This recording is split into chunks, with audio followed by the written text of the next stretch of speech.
Let's see what happens, family.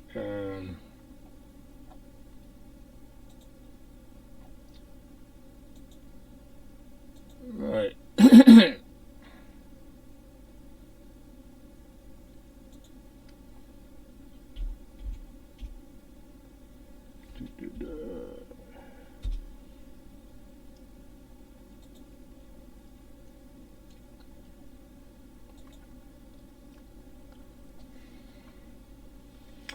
Right, family. We're back now. Let's just let people come on in. If people are still gonna join on in, we just give them a chance to come on in. Let me see if I can. While we're coming in, family, I hope it's all right again to. Let's look at this thing one more time. Let's look at this show one more time. All right. Let's look at this show one more time, and just thanks to Duncan's channel on Duncan Shikovi. Thank you for this video. We educationalizing your video, and we hope you appreciate. We appreciate you. If love was unconditional, everybody would be in love with everybody.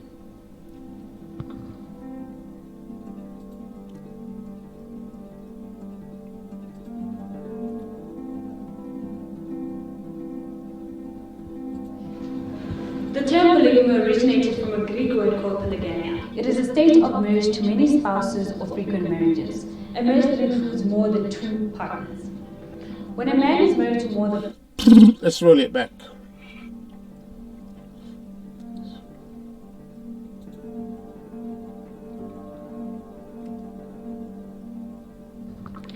If love was unconditional, everybody would be in love with everybody.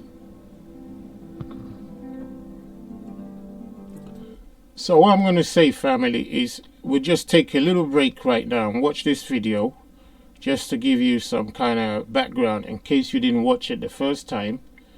So we say thank you to Duncan Shikovi. We're using your video for educational purposes, and we might be sending people over to your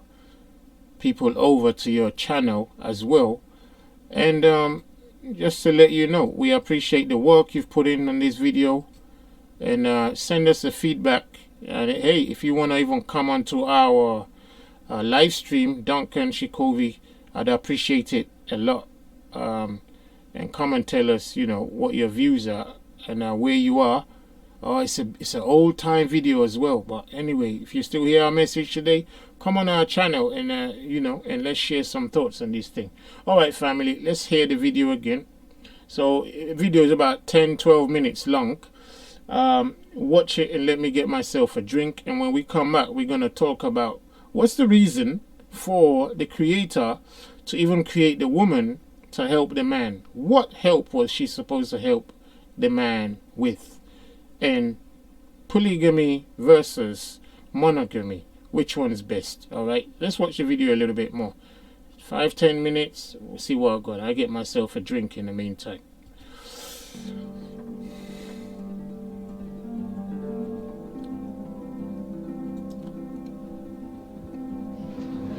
The term polygamy originated from a Greek word called polygamia. It is a state of marriage to many spouses or frequent marriages, a marriage that includes more than 2 partners. When a man is married to more than 1 wife at a time, the relationship is called polygamy. And when a woman is married to more than 1 husband at a time, the relationship is called polyandry.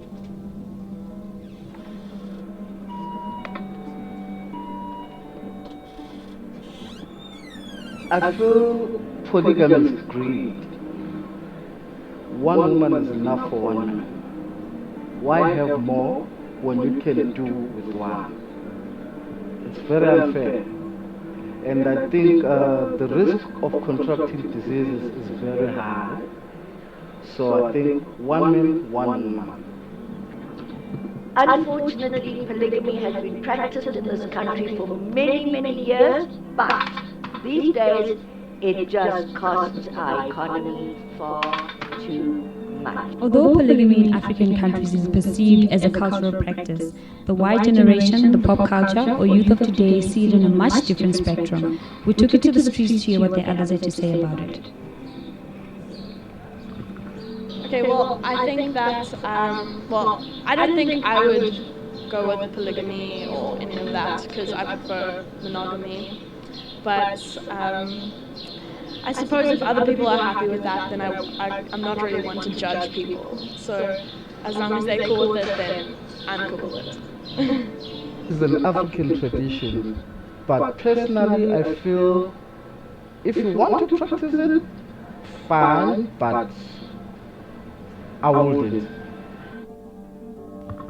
In 1997, Magic Shashwaya was on a local TV drama, played a character called Madlanduna, who was in a polygamous relationship with multiple wives. Oh yes, the drama was called Wakala Nyonini, and the role I played there, I played the role of Mfanise Lutuli, the second son of the Lutuli family, and known very well as a polygamist.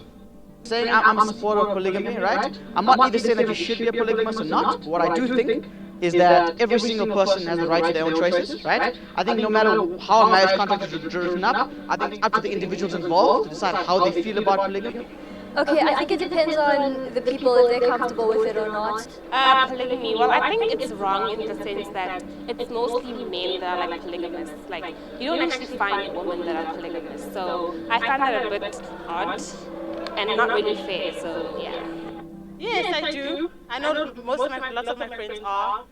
Yeah, like, it works, okay, it works. Like, seeing it, I know it's a very hard concept, people to understand, but seeing it works for them. I married 4 wives, and the other one was married in the cultural customs, and the other one was married in the South African law, which you do have a certificate of getting married to, but the others didn't have the certificates because they were cultural wives. And the 5th wife which I had was the wife which was in our culture, the Zulu culture, you say umfazi wokungenwa. That woman was the wife to my eldest brother, and my eldest brother passed away. So culturally, after the eldest brother has passed away, the woman doesn't have to leave the family. The woman must also stay in the family. But staying in the family, the woman must be married to the youngest brother of the deceased. You're kind of like cheating in a way that's regulated or allowed or whatever. So I believe in one man, one woman polygamy. Okay, I think that polygamy is the future because monogamy obviously is not working for society. So if you your partner have a relationship that's based on the knowledge of other people, I think it would be way better. You wouldn't have cheaters and people cutting up other people and serial killers and people shooting other people because they.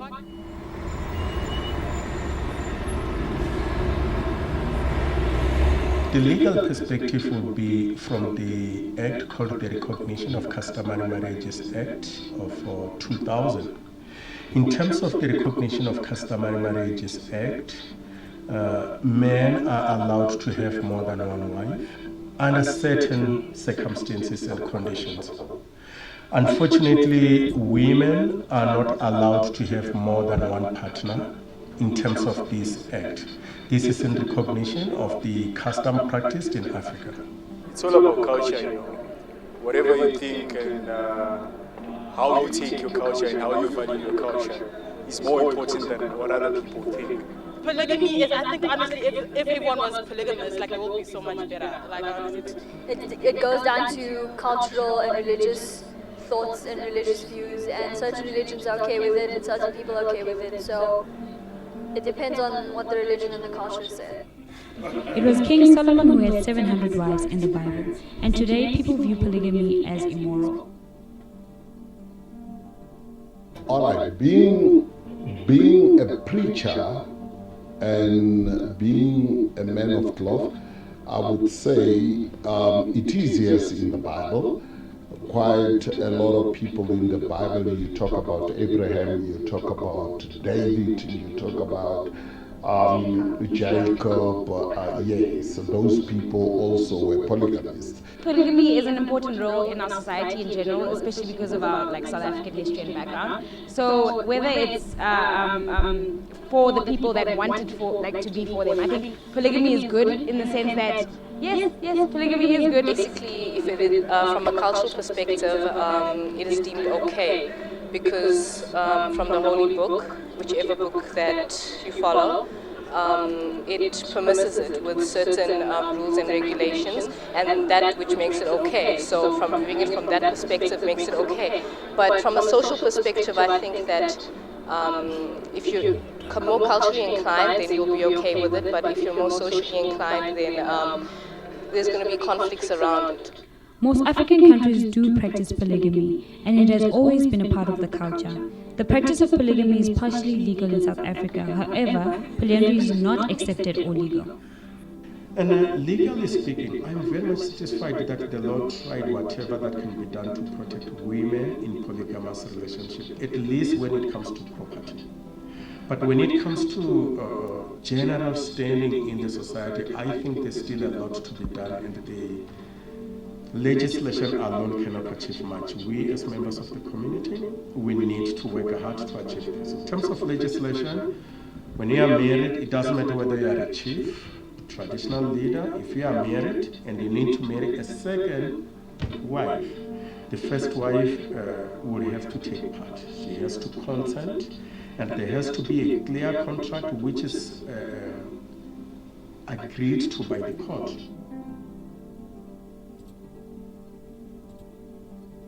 Yeah, I've read about that. I don't think it's really nice. I think it's the other way around is nice. It's better. Would I? No.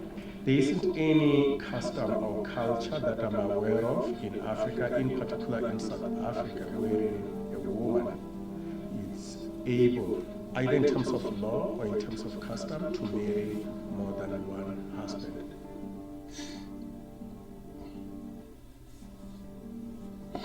No, not me personally, but I mean, why can't women do it? Whoever joins into the marriage and decides to be in a polygamous marriage is a choice. So whoever chooses to be in a polygamous marriage it's their basic right to choose to be in a polygamous marriage. So why should you be against it? I guess if everyone has a right to be either gay, straight, or in a polygamous marriage, then I guess it's okay. Definitely, of course. The people. Yeah, I would. It's about communication, you know what I mean? So if someone that I'm with communicates that he's polygamous, so I understand. If I don't want to be in a relationship with you and you tell me this, then that speaks volumes. But as far as polygamy goes, I don't have a problem with it. Hell no. No. Okay, well, I think that as long as both parties are happy with, if they agree to it, then everything will be okay. Though I want to consider it, but right now I wouldn't. Personally, no, I wouldn't. I would do it if my culture encourages me to do that. I will have to marry within my culture. So as I said about the cultural thing, my culture doesn't permit it, so it will not apply to me. But if it does apply to for the Muslim culture, I totally respect that. I will respect your views. But with me, with my beliefs, I was just not brought up that way, and it's not in my culture, so I cannot permit it. Personally, I don't think so. I wouldn't get into a polygamous relationship or marriage. But I do not have anything against it. I believe if it keeps the family together, then it's cool. There are many reasons why people will marry more than one wife. Some of them, you would find they are reasonable, good, while there are those which you may find to be ridiculous.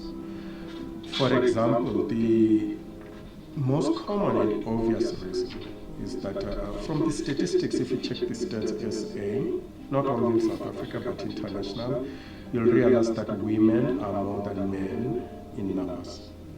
And men easily die, or if you check the age,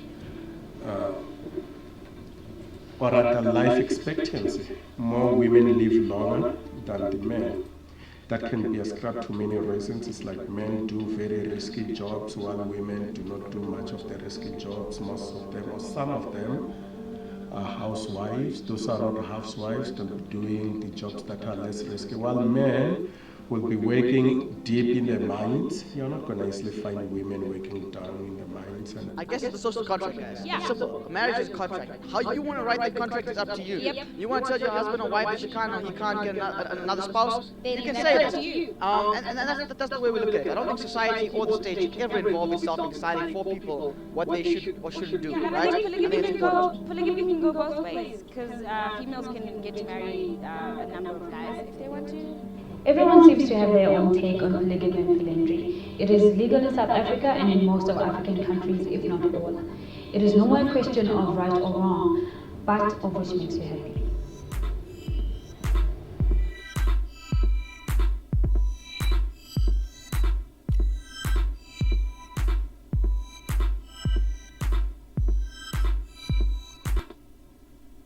Right, family.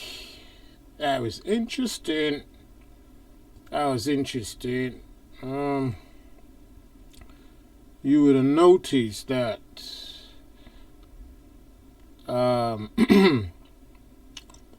people, anyway, let's just say shalom to all of you. Welcome back for this part 2.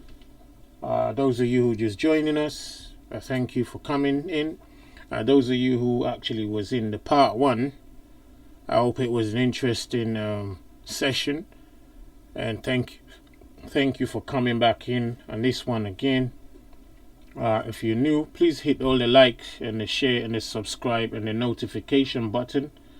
I hope you will do that and let the message go out and let people come in and chat to us about it. Yeah, well, if you're wondering, we've covered the first part, and it's basically me making a premise for the importance of us trying to see which system works and which system may be obsolete for our needs. All right. Well, this is the thing that people don't want to actually look at first. People are trying to look at this thing as if it's only about making a choice. They're not looking at the question like, okay, what use are the two systems for? What use are they for? Nobody even, you see that whole video, and I'm not blaming the makers of that video document. I'm not blaming them. I'm saying the way we've been conditioned right now is to ask all the wrong questions and to leave all the right questions unanswered. Do you agree with me? Give me a number 7. Yeah, let's get interactive, family. Give me a number 7. People are only asking the wrong questions, i.e., well, you know, if your religion allows you, that's your choice. Nobody's talking about, like, you know, you see, this situation here is like, it's like, say you and your friends, a mixed group of you, men and women, you go to the car showroom, all right, where you could buy a car. And you know what happens in a car showroom, yeah? You get a situation where most people are looking at the car first and foremost for its form, i.e., what it looks like. How fast is it?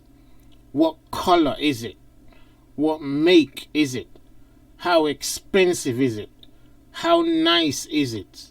How fancy is it? How jealous will your neighbors be? And so on and so forth. People are looking at the car for all the wrong reasons.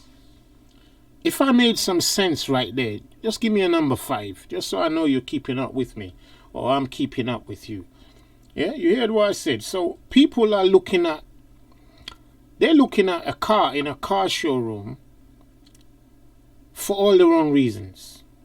I hope you got my explanation right there. Yeah, so people go in a car shop, they're looking at the car not for the function, but for the form. So let's put that in there again. Form over function. All right. Yeah.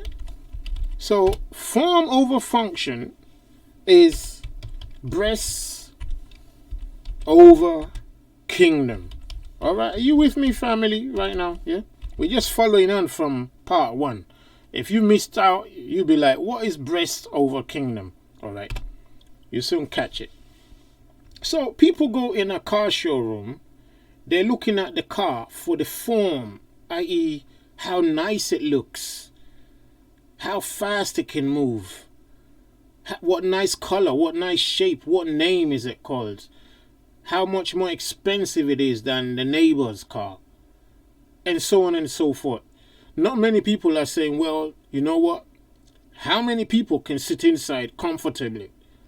What if we need to move house?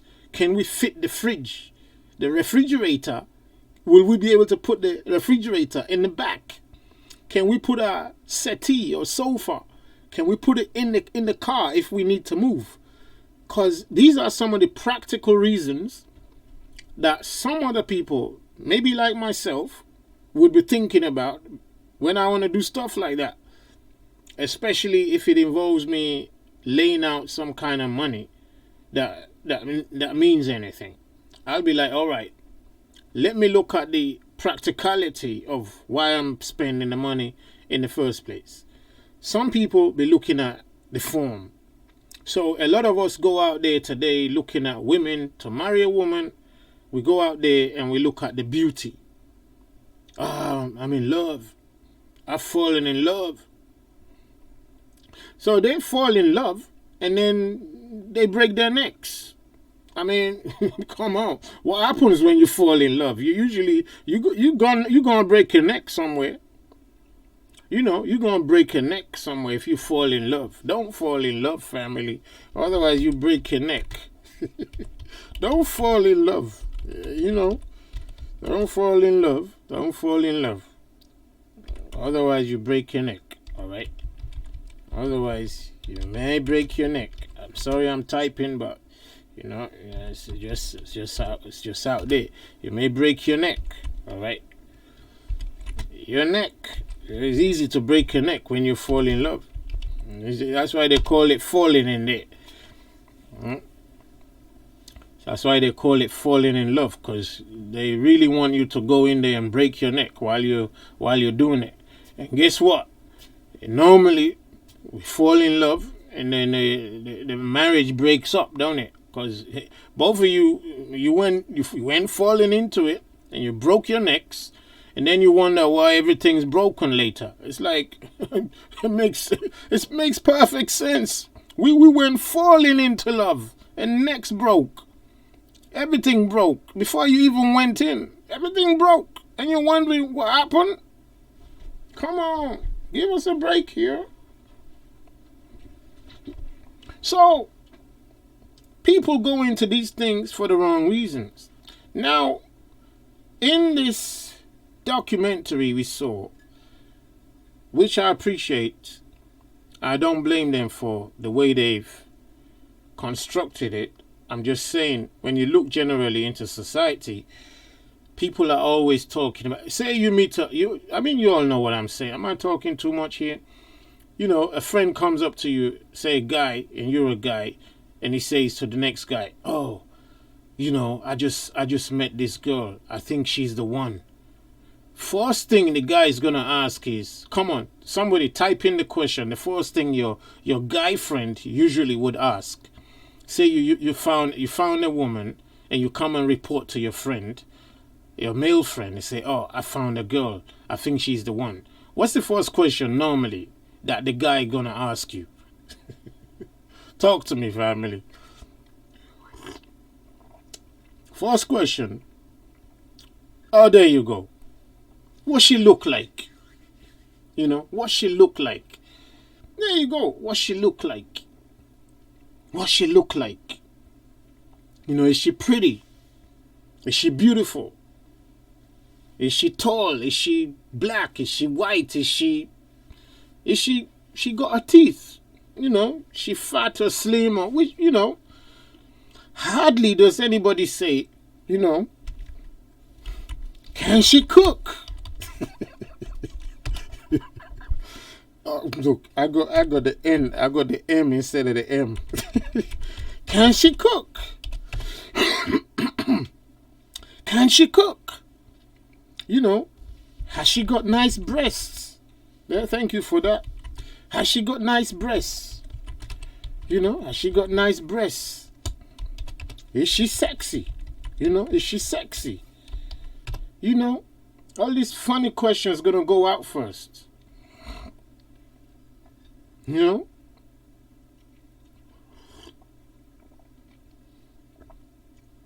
You see, I mean, we're not trying to, you know, as our women, our sisters will say, we're not trying to denigrate our sisters, our mothers, our female friends, and so we're not trying to do that. So please, nobody come and cry and say Brother Ty is being a sexist or whatever you want to call people. That's not what we're doing here. We're just giving you real life. All right, we all went through it, all going through it. All right. So people are gonna come and extol all the external beauties, external elements of this car, of this female. And if it's the case that it's a woman come to a woman, or a young maiden comes to a young maiden, say in university, for example, and she comes to say, "Oh, I met a nice guy." You know, in university it's a little bit different. But let's say you're in working age now, and you meet a man, and you come and report to your girlfriend, I mean your woman friend, and you're a girl or woman. First thing that they ask is, what does he look like? What kind of job does he have? Is he making enough money? You know, nobody says, what's his vision? You see, what's his vision? What's his vision? No woman asks that anymore. Like, what's his vision? They'll ask you what he looks like. Is he got muscles? And then, you know, is he all right in the bed? Is he all right in bed? They ask you that. I mean, women ask women that. They ask each other that one. Is he all right in bed? Is he tall? Is he strong? Is he got muscles? Or is he a wimp? Blah, blah, blah. And hey, does he shave? Is he shaved? Is he shaved? Is he clean shaved? Because I don't like men with a beard. You know, some of them will even say that. Is he shaved? Does he shave? Because I don't want scratchy face. And so all the questions are always external. Like, you know, nobody says, women to women don't say, does he have a vision? And you Christian women out there, yeah, you Christian women, you're the same too. None of you ever ask, does he, I know some of you say, well, is he a believer? Is he a Christian? Is he a Muslim? Does he believe in God? But that's where the story ends. It's not about the vision of the Creator. What's his vision? Has he got a vision? Like the Creator's vision? Does he have that? Does he have, for us Israelites, does he have a kingdom vision? What's his vision? Is he working for the kingdom? You know, not this about, is he got a good job? You're a Christian or you're an Israelite. That's the question. Does he have a good job? Yeah, the only job we're supposed to have is the kingdom job. Our only job is the kingdom job, family. Yeah, sorry, it's in the book. It's in the book. Seek you first the kingdom. It's in the book.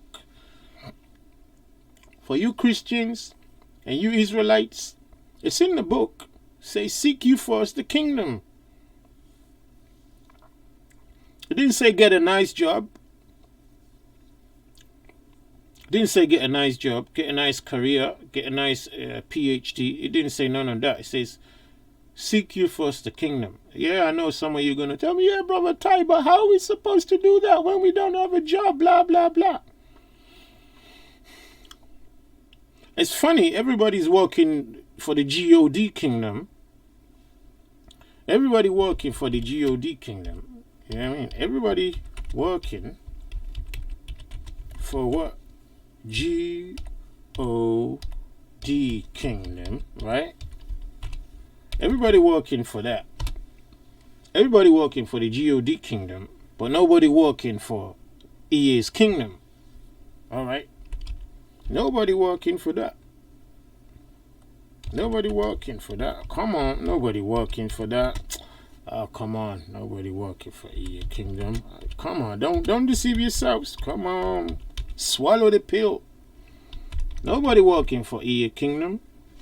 Come on, don't tell me that. Yeah, I know some of you are gonna tell me that. Brother Ty, you don't know that. You don't see my heart. Yeah, somebody say I'm working for that. Yeah, working, right?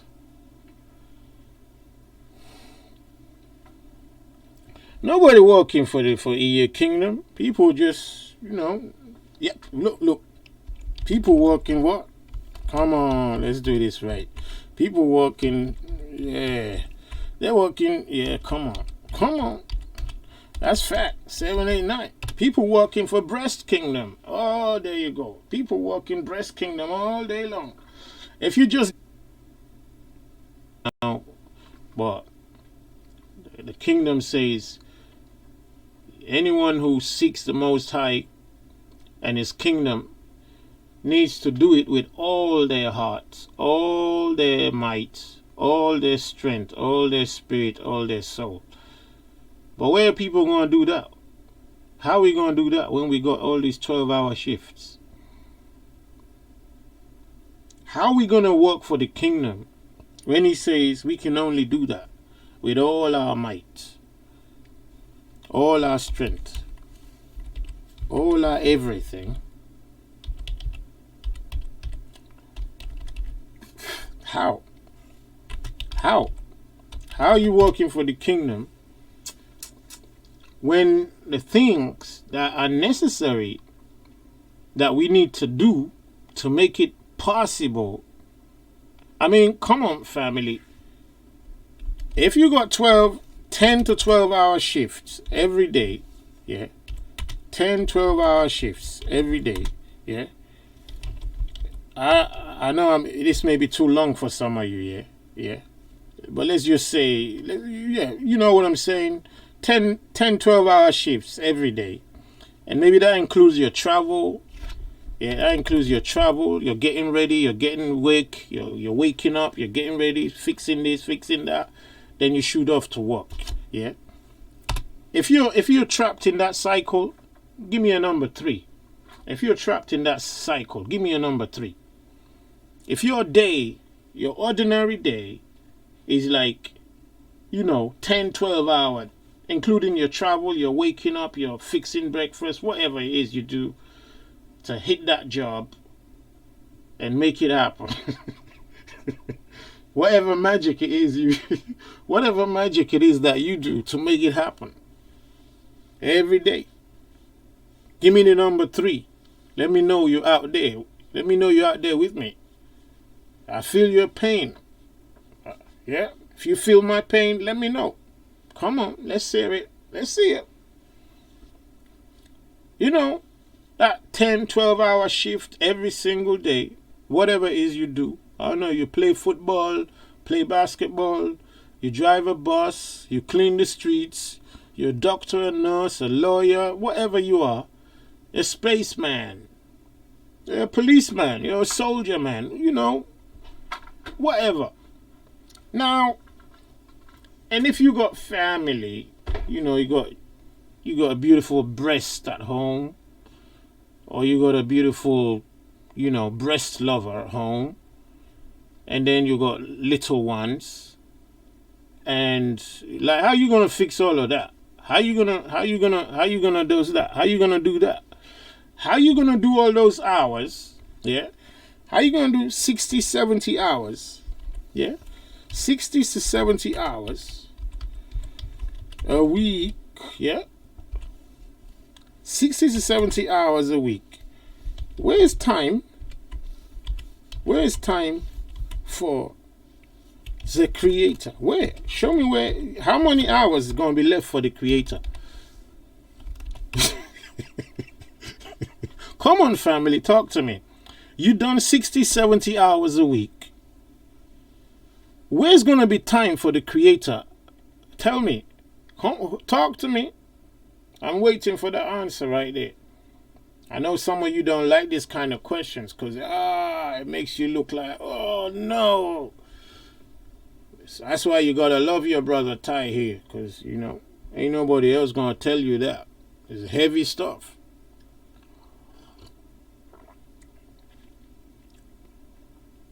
How you gonna do 67 hours a week in your job? What time are you gonna give to the Most High out of that 60, 70 hours that you've given to the breast kingdom? The breast kingdom, yeah. Breast kingdom, yeah. Got all your time. All your time. Yeah. That's it. That's a 789 family. The breast kingdom got all your time.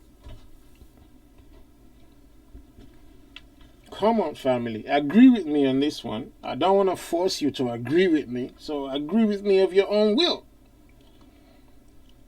The breast kingdom got all our time. How are we going to give the creator any of it when we've given it to the breast kingdom? Come on, family. Talk to me.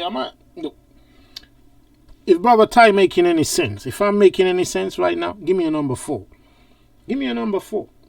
I don't care who you are, where you are, and why you are. Just give me a number 4 if I'm making sense. That make me feel right. Give me a number 4 if I'm making sense. Give me a number 4 if I'm making sense right there. I'm not trying to judge you. I'm trying to judge the situation. The situation, family. Because, how would I know about the 10, 12 hours if I wasn't involved? How would I know? So, I'm not trying to judge you, because if I do, I'm judging myself. Right? Right.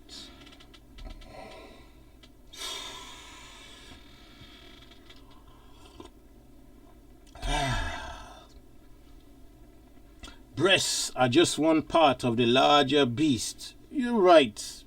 The beast missed a letter, right, Ian? The beast missed one letter. He forgot to put the R in there, right? So when we're worshiping the beast, just put the R in there. We're worshiping the beast. The beast forgot to put. Ian Spiker, thanks for putting that in there for us. So Ian Spiker, if you were gonna rewrite this thing, I'll let you take the glory for this, Ian Spiker. There you go. You've already explained it there. The beast knew, Ian Spiker, you're going to have to do this yourself. The beast knew if he wanted people to worship him, he has to become a what? Come on, Ian Spiker. I want you to take the glory for this one. If the beast wants people to worship him, he needs to become a what? Talk to me. I'm waiting for Ian Spiker. This is his idea. I like it. Ian Spiker, come on. The beast has to become what if he wants people to worship him?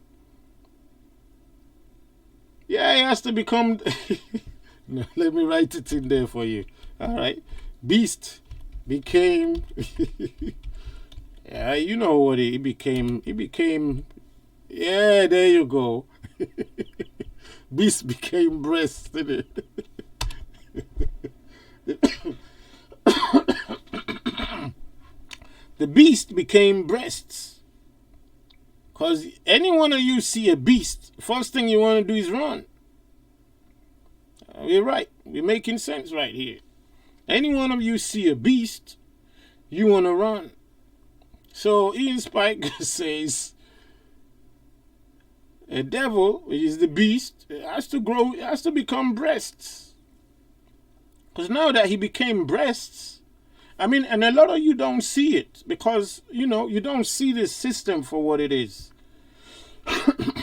It's where Christians, for example, they got it wrong. They became blind. Christians can't see that. They are the real problem. Christianity can't see that. It is the real beast. The Christianity can't see that. It is the real beast. Christianity is the real beast. It's not. Islam is not the real beast. Family. Islam is not the beast. No. Islam may be used to be part of the beast work, but Islam ain't the beast. Christianity is the beast. Let's write it in there. Come on. They know it. Come on. I'm on my right. Christianity is the beast. Come on. Anybody want to argue on that one? Christianity is the beast. Christianity is the beast, family. I know you may be Christian out there, but check it. Now check it. There's no definition of Christianity. Christianity is Christianity. What else do you have? You have two things. You can be Israel or you can be Christianity. That's it. The king is the king of what? The king in the Bible, he has a nation, right? The king in the Bible has a nation. He says king of what? The king of Israel. That's all he says. Now, Christianity, yeah, has what? Different kings. It's a fact. Come on. You gotta wake up, Christians. Christians, you gotta wake up. Come on. This ain't, we're not telling you stories. You got to wake up before it's too late. You got to. The king in the Bible says the king of Israel. He's not the king of Christians. You know, if there's any Christian out there who don't believe what I said, show me in the Bible where he says he's the king of Christians. Or where the book says, you know, Christ is the king of Christians. Or Christ is going to have a kingdom called Christians. Show me that. You can't show me nothing. Nothing. Absolutely nothing. There's nothing in the book. Nothing. Not even a single dot to say, you know, this is what that's about.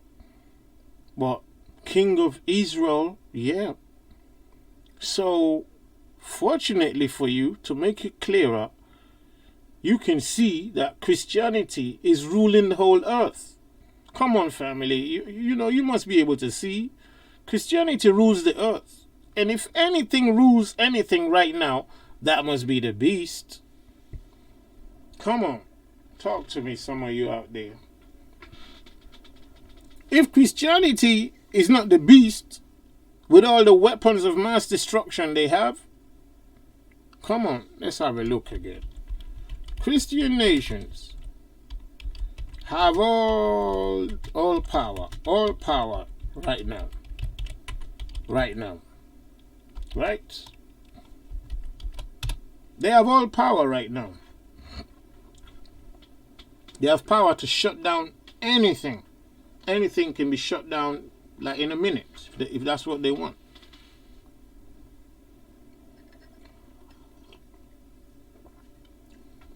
Alright? Christian nations have all power to shut down anything. And when you read Revelation, he says, beast was given power, and no one was able to make war with the beast. No one can make war with Christendom right now. Hmm? No one can make war with the beast.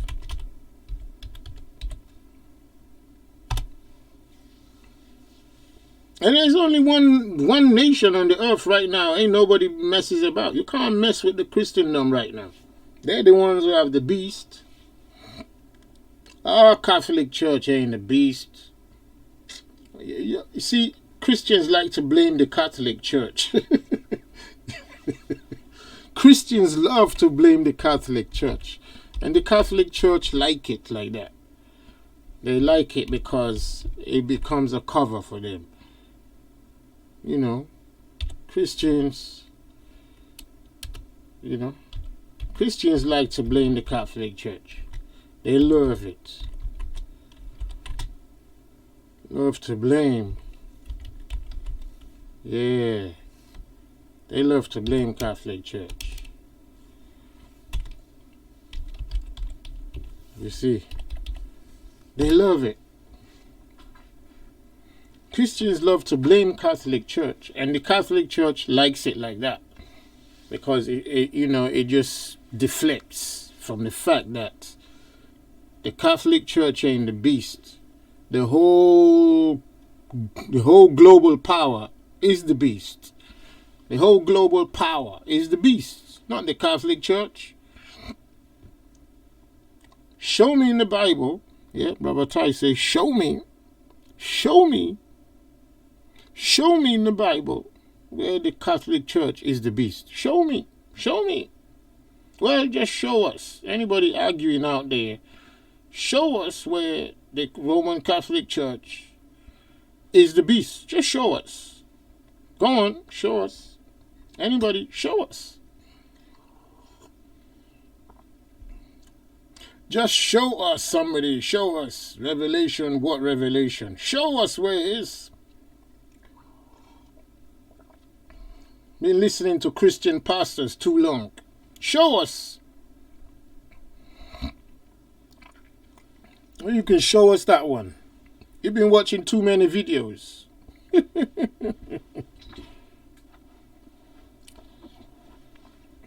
I hope Bob the Liar is listening also. Bob the Liar, are you out there under a pseudonym? If Bob the Liar is out there, you better prepare yourself to show us that scripture. The Roman Catholic Church is the beast. Try and pull that for us and show us that thing. All right, show it, show us, show me. Anyway, cutting back into the thing. The Roman Catholic Church is not the beast. However, Roman Catholic Church, yeah, is a beast. That's what they are. They're a beast too. Roman Catholic Church is a beast. Democracy is a beast. Anybody who don't see that must be like, yeah, democracy is a beast. Yeah. What's all the other words? Capitalism, yeah, is a beast. Yeah. You with me? Democracy is a beast. Capitalism is a beast. All the system on the earth, they're beasts. Somebody will say Islam is what? Is a beast. Islam is a beast. Christianity is a beast. Yeah, they're all beasts. Everything's a beast. Everything's got power. Now, all these beasts, yeah, all these beasts, give their power unto one beast. All right? All these beasts give their power unto one beast. You with me? That's it. See? Okay. All these beasts give their power unto one beast. See what I'm saying? So don't let nobody come and tell you, yeah, the Roman Catholic is the beast. They're the Antichrist. It's a different narrative altogether. That's what they want you to see. That's what they want you to think. The beast is the system that's ruling the earth right now. I mean, how can you be a beast if you're not ruling anything? How can you be the beast if you're not ruling, if you don't have power? Now, if we were living in a world that gives everybody their requirements, you could say they're not the beast.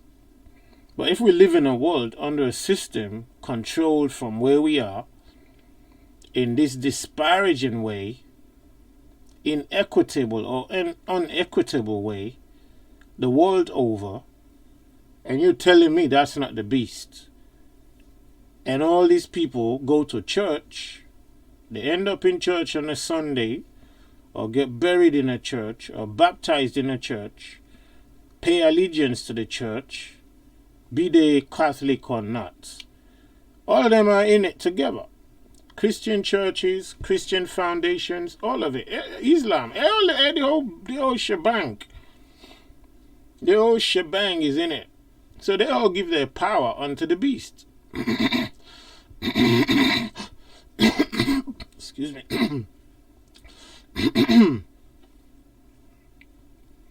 They all give their power unto the beast. It's not just about one Roman Catholic Church. When was the last time the Roman Catholic Church introduced anything that stops anybody walking around? Huh? When was the last time Roman Catholic Church interfered in England? That you can say, yeah, that's the Roman Catholic Church. We see the European Union.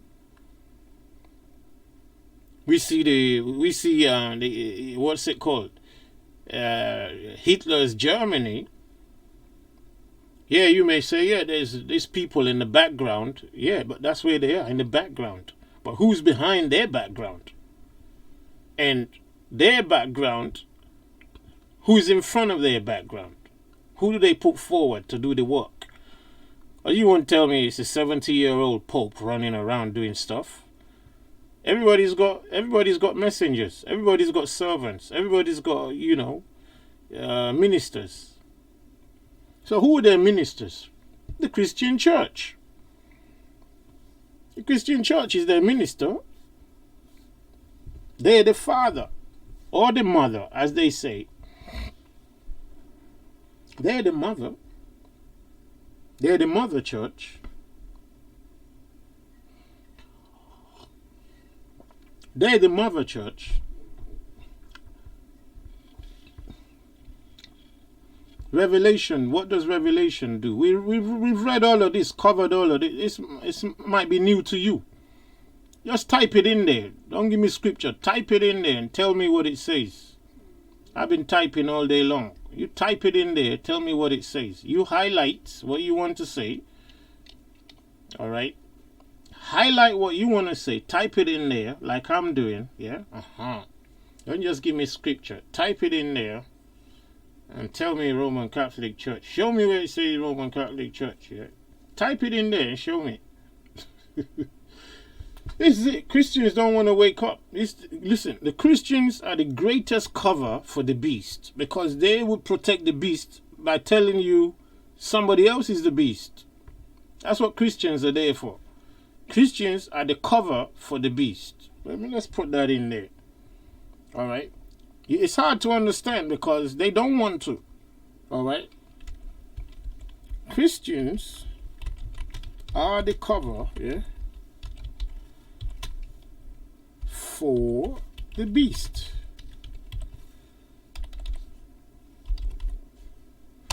Watch that. Christians are the cover for the beast.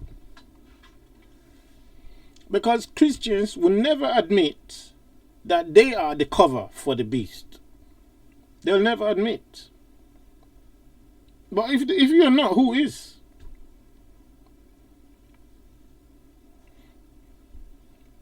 See? Anyway, let's get back on topic right somehow. We streamed off topic a little bit. And let's see if we can catch it. So we got the kingdom of the breast and the kingdom of life. The kingdom of the breast we've already explained. Wants us doing a romance, the breasts, and the destruction. That's where we end up. The kingdom of life wants us doing guidance, navigation, kingdom. Alright? We do guidance, navigation, and kingdom. It's in the book. It's in the book. It's in the book. Alright? It's in the book. Alright? So some of you just joining us, it says, no greater love hath any man, but that a man lays down his life for his brethren. Now, that is guidance, that is destination, that is focus, that is kingdom, that is sacrifice, that is hard work. It's got nothing to do with romance. So while we're doing this, some of you just come on, because we're looking at polygamy and monogamy. Polygamy, I've said, is the way to the kingdom, is what we need, because monogamy is not working, and it's anti-kingdom. It's anti-kingdom. So, let me see how we can turn that right now. Alright? We're going to turn that one way and invite anyone who wants to come on to argue their point. I don't want you coming in to agree with me. Come in and argue your point if you think what we've said so far is wrong. And at the same time, we want to hear people's views. We want to hear people's views in terms of like what they think. If they got questions. Is Ashanti out there? Is Brother Ian Spike, are you out there? You want to read something for me? Ian Spike. Ah, boy. Ian Spiker. Anyone want to read?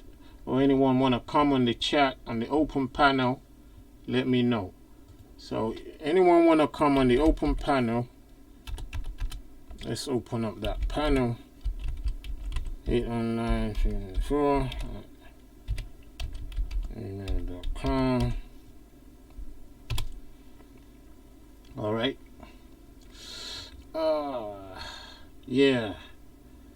So anyone want to come on the panel, you can send me an email to my email right there, and just say panel, please. I'm gonna check my email.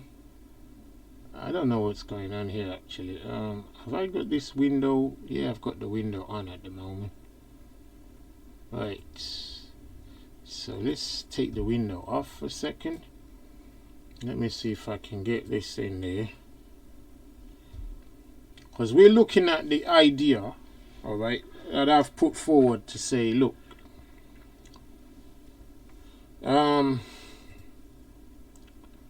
monogamy is anti-kingdom, alright, because it's all based on selfish, self-centered programs. It's not based on the kingdom programs at all. But in order for me to argue my case properly without giving a long-winded mono lecture, it would always be nice to have somebody who is opposing what we're saying so that it can make for a more dynamic discussion. Otherwise, I might just better just make it into a lesson without having to talk to anybody.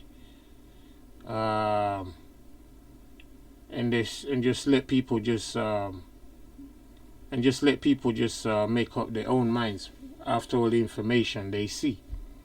So one way of doing this is to get people who want to argue against what I've said so far to come and do it, and then show us what you think works best for what and why and how and when.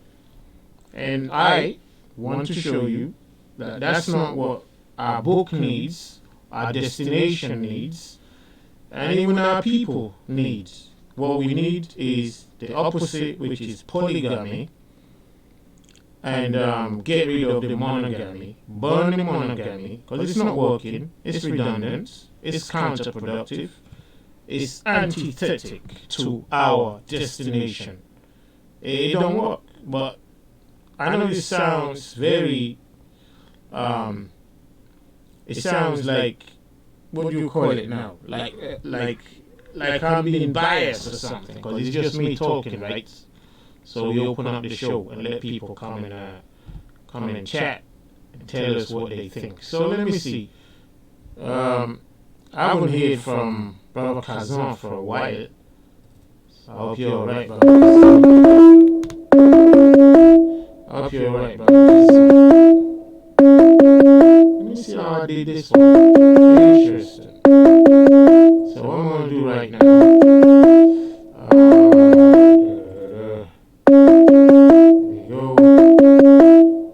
Okay. What should I do here? How do you get this HD?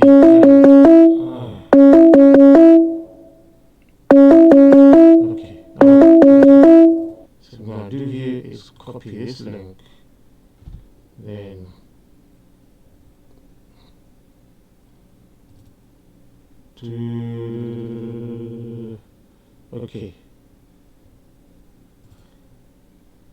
okay, what I'm going to do right now is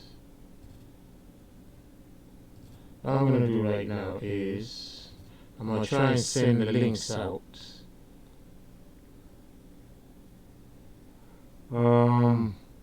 Okay. I don't know if anyone sent me a message. I wasn't looking at the messages until. Okay. So I'm going to try and send a link right now, and hopefully somebody will be able to call in, alright?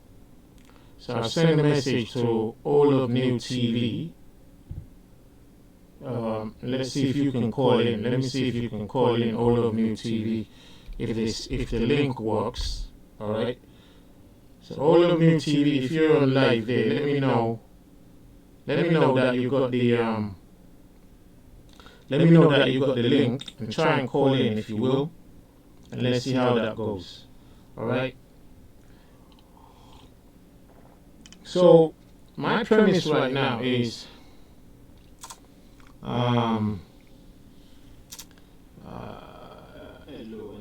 Young Polly, shalom to you. I forgot to just greet when you first sent me shalom to you, Young Polly. Welcome on. I see you've pasted some kind of email there. What's that email there, Young Polly? I don't know if it's what is it, an email or just a name, or is that for me, or just let me know if that message is for me, or what you want me to do with it. Let me know. Okay. So let's have a look again. I know what's going on. My camera is not happening. Okay, I'll sort it out somehow. It seems to be working with anyway. So yeah, let me know, family. Somebody is coming in. Let me know. Somebody wants the link. Send your email if you can, and let's see how we get on with that. All right. I've sent a link to all of new. So let me know if that works out. And it's Peter. Boy, I don't know. I've got quite a few. I don't know. It's old messages. Right, it's the old messages. Okay, got rid of those ones. Right. So anyway, family. Right. Okay, Ian Spiker. I'm gonna send this link to you, and I might just actually. Let me see if I can just call Ian Spiker off of here. Oh. URL bar.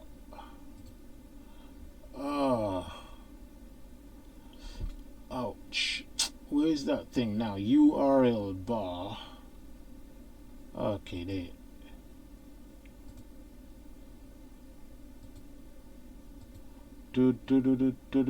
I'm trying to just get this done. Say manage. Give me a second, family. Ah, boy.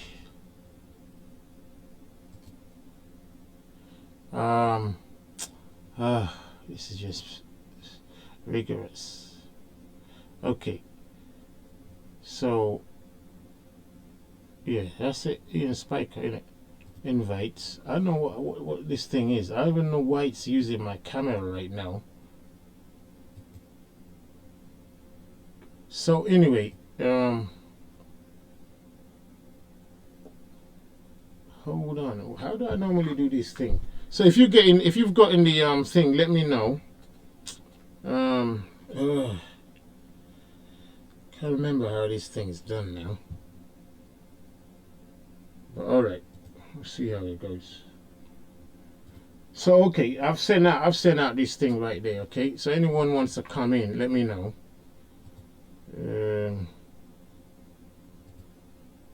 Who have I got on there right now? Okay, Ian, can you see me? Oh wow! Greetings. Can you see me right now? Yeah, greetings. Unmute your mic if you're still there. Yeah, I see you. Oh, 1 second. Let me see if my volume is on. I hope I don't look scary right now. Can you hear me? Yeah, I can hear you just fine. All right, okay. Who's the other brother there? Olaf New or something like that? Yeah, shalom. Shalom to you. Introduce yourself if you want. I'm Olaf New. I'm from the UK. My background is Afro-Caribbean or Caribbean.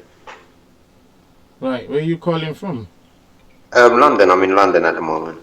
What, you thought I know that, right? No, I did say I'm from London. Oh. Okay, maybe I didn't hear you. I'm sorry. I just pulling your leg anyway. How you doing, Uncle Ty? I'm fine, bro. You? Yeah, I'm good. Getting a bit chilly now. It is. It's getting very chilly. I hope you don't, brothers, mind me wearing my sunglasses, right? Yeah? No, that's fine. Right, because I've got like this staring at the screen. It's just too much light for my eyes. And I didn't even know the thing's going to come on like that. So anyway, Ian Spiker, how are you? You all right? Oh, I'm just fine. I hope things are well with you. Yeah. We getting on with what we can. Thank you. How's all your families? Oh, they're just fine. Living life. Every breath is a blessing, you know. Yeah, blessings to you. All right. Yeah, we're dealing with this title today. It's been a long one in a little way. The first part of it was just introducing this title to people. Polygamy, monogamy, and the father figure, and what's the best system for Israelites or for anybody else for that matter, to be honest. So what are your thoughts about it? What do you guys know about this whole system? What have you checked up? What have you realized? What kind of views do you have? You want to share that with people or what?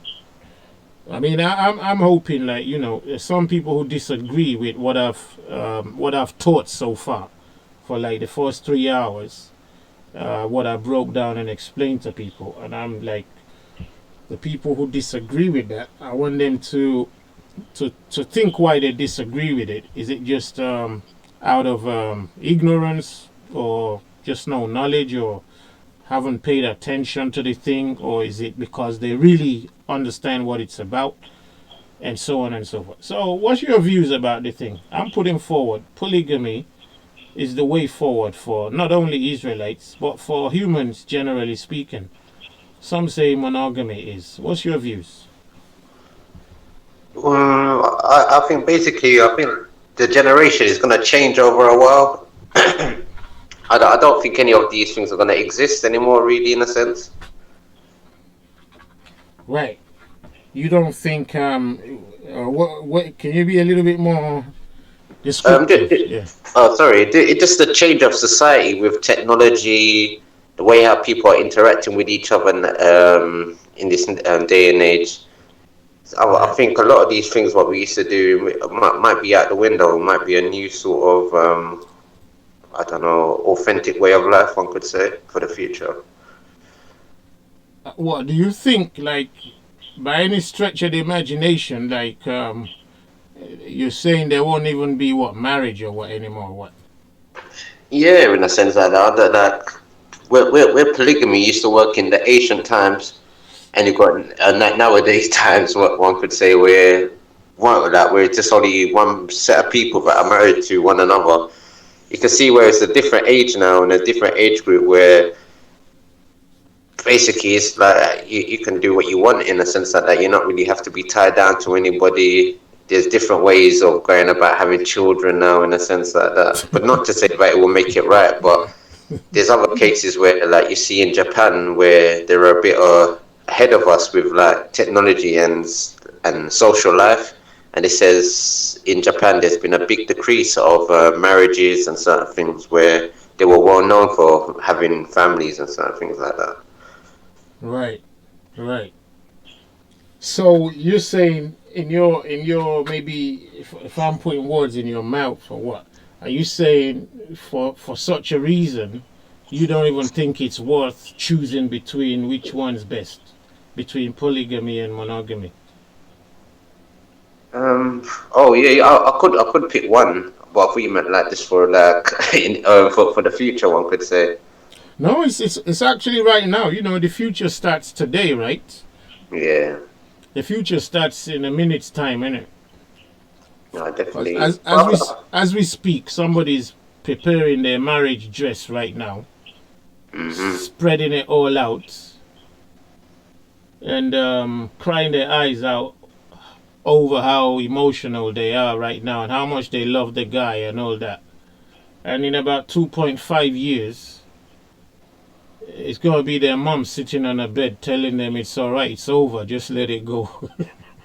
That's what I was thinking with the polygamy and monogamy, and like maybe the how can I say that the psychology what goes into actually being as a couple or as parents. Sometimes you lose the spark after the children. Sometimes it's only the children you're really looking for, really looking towards in a sense like that. Like you fall out of love with that person, but maybe that's why polygamy sort of boosts the family. One could say like that. Right. We wanted to go into why the woman in creation was created for the man. I don't know if you caught that part of the program before we finished part one. Did you catch that? Yeah, I think I did. And he was saying with the metaphor as the baby and the mother, like the mother is like the our nutrition and certain things like that. Right. Was it that part? Yeah. So, do you know? Do you know why why the woman was created for the man. I mean, so just to start off, just I'm hoping that we're on the same page. You and I keep going on about creation. Yeah. Yeah, and if you disagree with creation, just let me know so I don't ask you the wrong questions. But if you agree with creation and that the Creator created woman after he created man, would you say you know why and you understand why the woman was created for man? Well,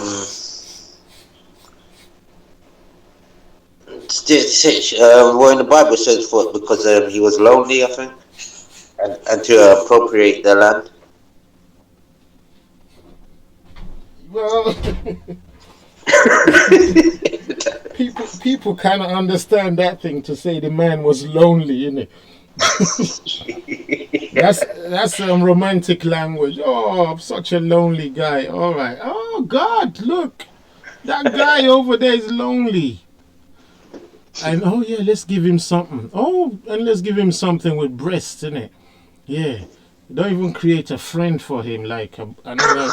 Let's create a woman who's got breasts. Yeah, that would make his loneliness go away, innit? But yeah, people would like to choose that one because it helps the progression of their narrative. You know that you see, you men can't live alone without women, and vice versa, and so on and so forth. So, but that's all fine, and I don't really have a problem with that. What I have a problem with is, like when people, and some of us might be guilty of this, so I'm not trying to point fingers.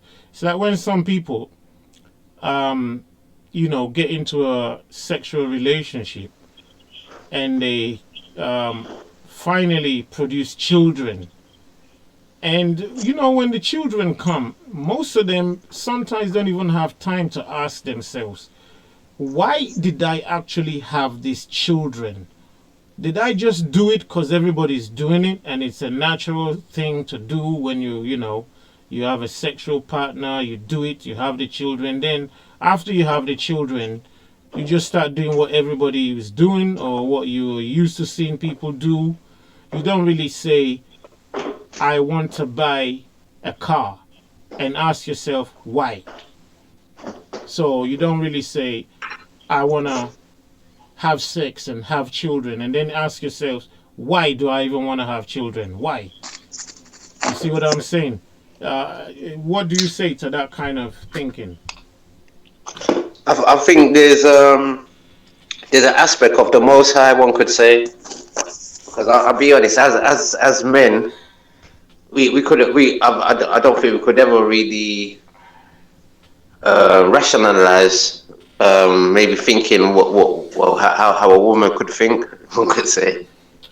Like we could never understand, one could say. It's like, for instance, if I don't know, say if roles were reversed where boys could be had to carry a child, I think a lot of boys would actually stay away from women if they knew that they had to carry a child for 6 months or 9 months and certain things like that.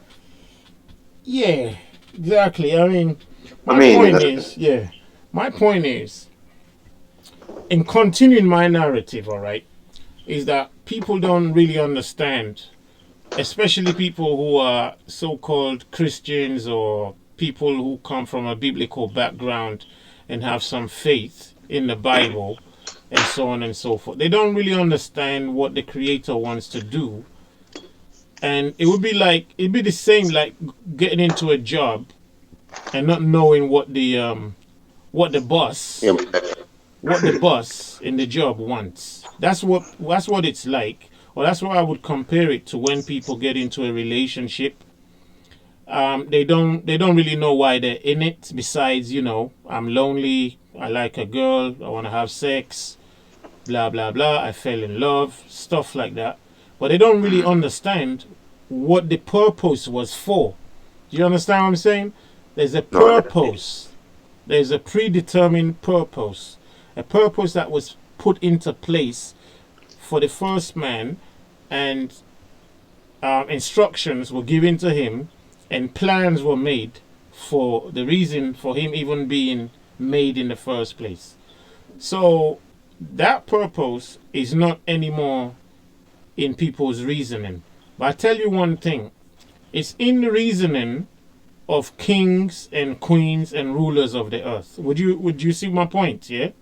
So when you see us, when we common people, so-called common people, when we have children or start a family, we don't really have much vision in our minds. You know, we just want to get on with it and continue going to work and whatever. Royalty and the elite, they have a reason for having children. Am I correct or not? No, 100%. So that's and it's a certain way to groom them as well. Exactly. So that's the that grooming is called guidance. That's the thing we were talking about. That's the guidance there. Obviously, it's a loose word in some ways because it doesn't sound like it covers other things. But the guidance just means, you know, like a manual, you know, it's a template, a blueprint, you know. We're making this bicycle to get people from A to B. But today, people buy bicycles for the looks of it. Or just to have one. Yes, to go somewhere, but, you know, who uses it that much? There's some people who buy it just for the function. I've seen people who just like, boy, I need a bike because I'm going here, I'm going there, I'm going here, I'm going, you know. Then you have people who just buy a bike because, you know, my friend's got one, my sister's got one. It's a fanciful thing to have, blah, blah, blah. But so when these people, when they have children or they want to get married, they have a reason. There's a reason why somebody like Prince Harry would go and get what's her name, that sister, Meghan Merkel. There's a reason why he would go and get her. You telling me they run out of women in England?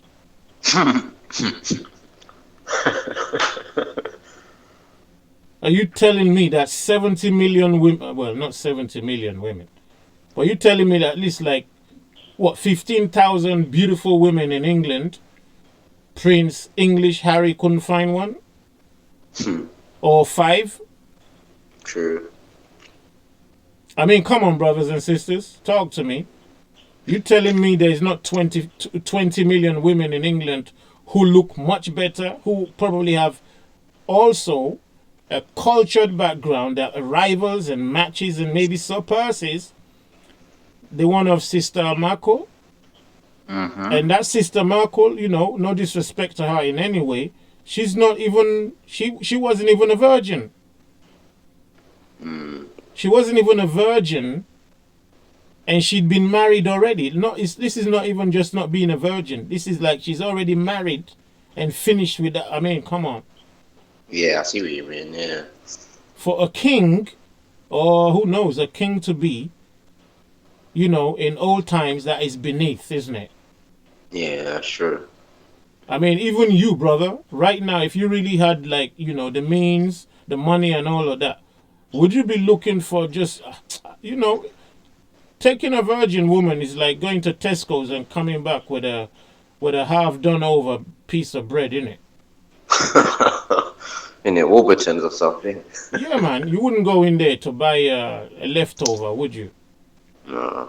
Or you go to a car shop and you got money and you got access, you gonna go in there to buy second hand? No. You gonna go in there buy used?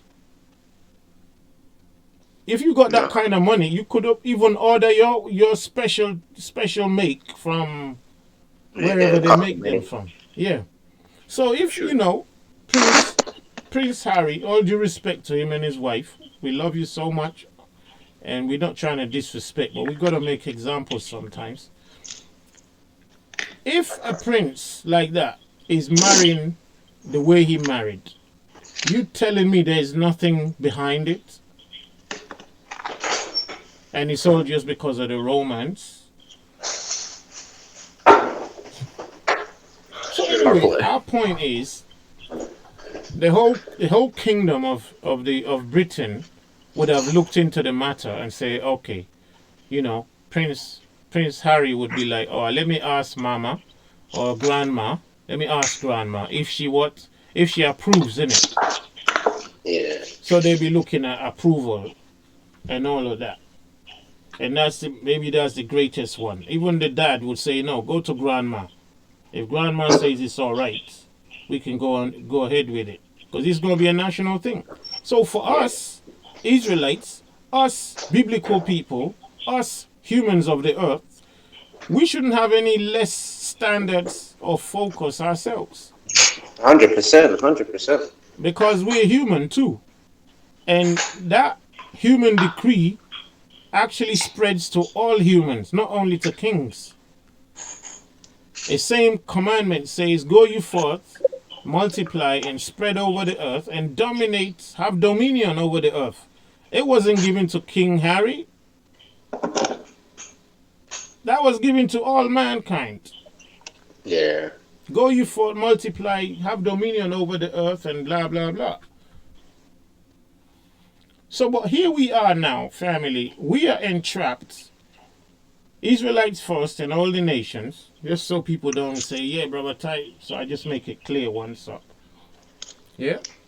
We are entrapped in this system called monogamy, whereby it's almost law mandated that legally one man is for one woman. Is that correct or not? Yeah, that's correct. See how they made that so mandated. Why would the government force people to be one man and one woman? You would think, hold on, shouldn't that be none of nobody's business? That's true. But and it's in the Bible as well. They say they're a Christian state as well. Well, you know, they support this ideology from the Bible, but that commandment is not in the Bible. There's no commandment in the Bible that you should only have one wife or you can't have more than one wife. There's no commandment in the Bible for that. Yeah, true. However, there is a commandment in the Bible that marriage is between man and woman. And anything contrary to that is wrong, according to the Bible. But guess which one? Guess which one they allowed? The opposites. The one that's in the Bible to not do, the one that's in the Bible that is wrong, that's the one they actually enable by law. I know, it's crazy, this country. I just don't even understand it anymore, man. So look at that, family. The one that's in the Bible that is wrong by the Creator, by nature, by everything, the law says, yeah, we're going to back that one now. We're going to back that horse. Yeah. The one which actually protects society and protects nations, that one they say, if you do it, you go to prison. That one they say, if you do it, you go to prison. But it's all right for married men in the West to have a wife and cheat, so-called cheat, with girlfriends and everything outside. Isn't that right? Yeah, that's true. That is true. There's no law against that one, is there? No. Not even if you're caught. There's no law against that one. You can cheat all you want. They'll just call it, what's the name they normally call it, you know? Bigamist or something? Not bigamist. Yeah, marital affairs or... They got so many funny names for it. And even if they catch a man who is married cheating on his wife, they would just laugh and say, oh, you know, it's all right. But the same man is not allowed to actually marry the woman instead of hiding behind closed doors every day doing it. So what's the game? What's going on here? And every man out there, and I know there's some of you who don't, but every man out there is cheating with some woman out there. This is like foundationally true. I'm not saying all of you are doing it right now or all of you have done it, but trust me, Just wait till time catches up with you. No, I know what you mean. Yeah, 100%. You see what I'm saying? And this ain't disrespectful to anybody listening. This is just a reality. So you see people like David Beckham.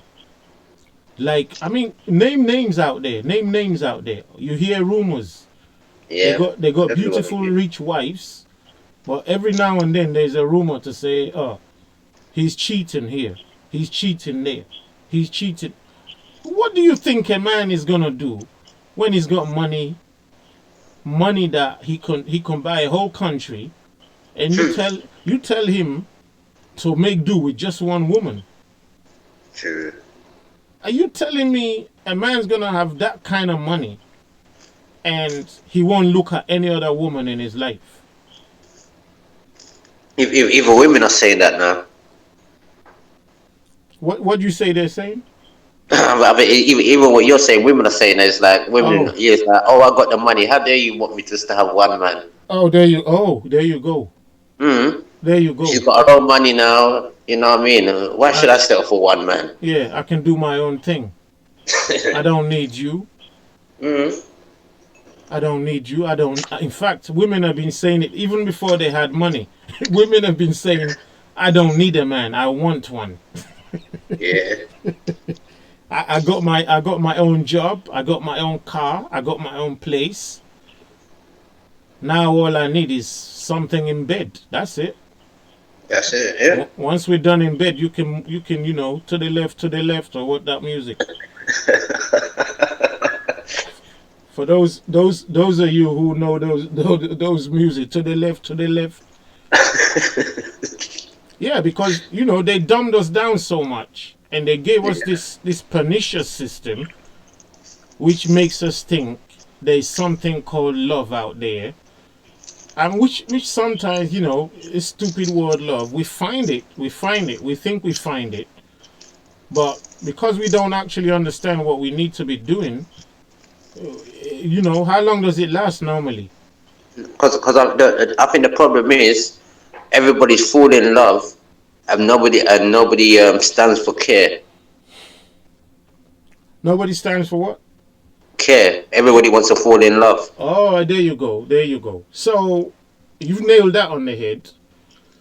When we don't stand for care, but our scriptures say love one another.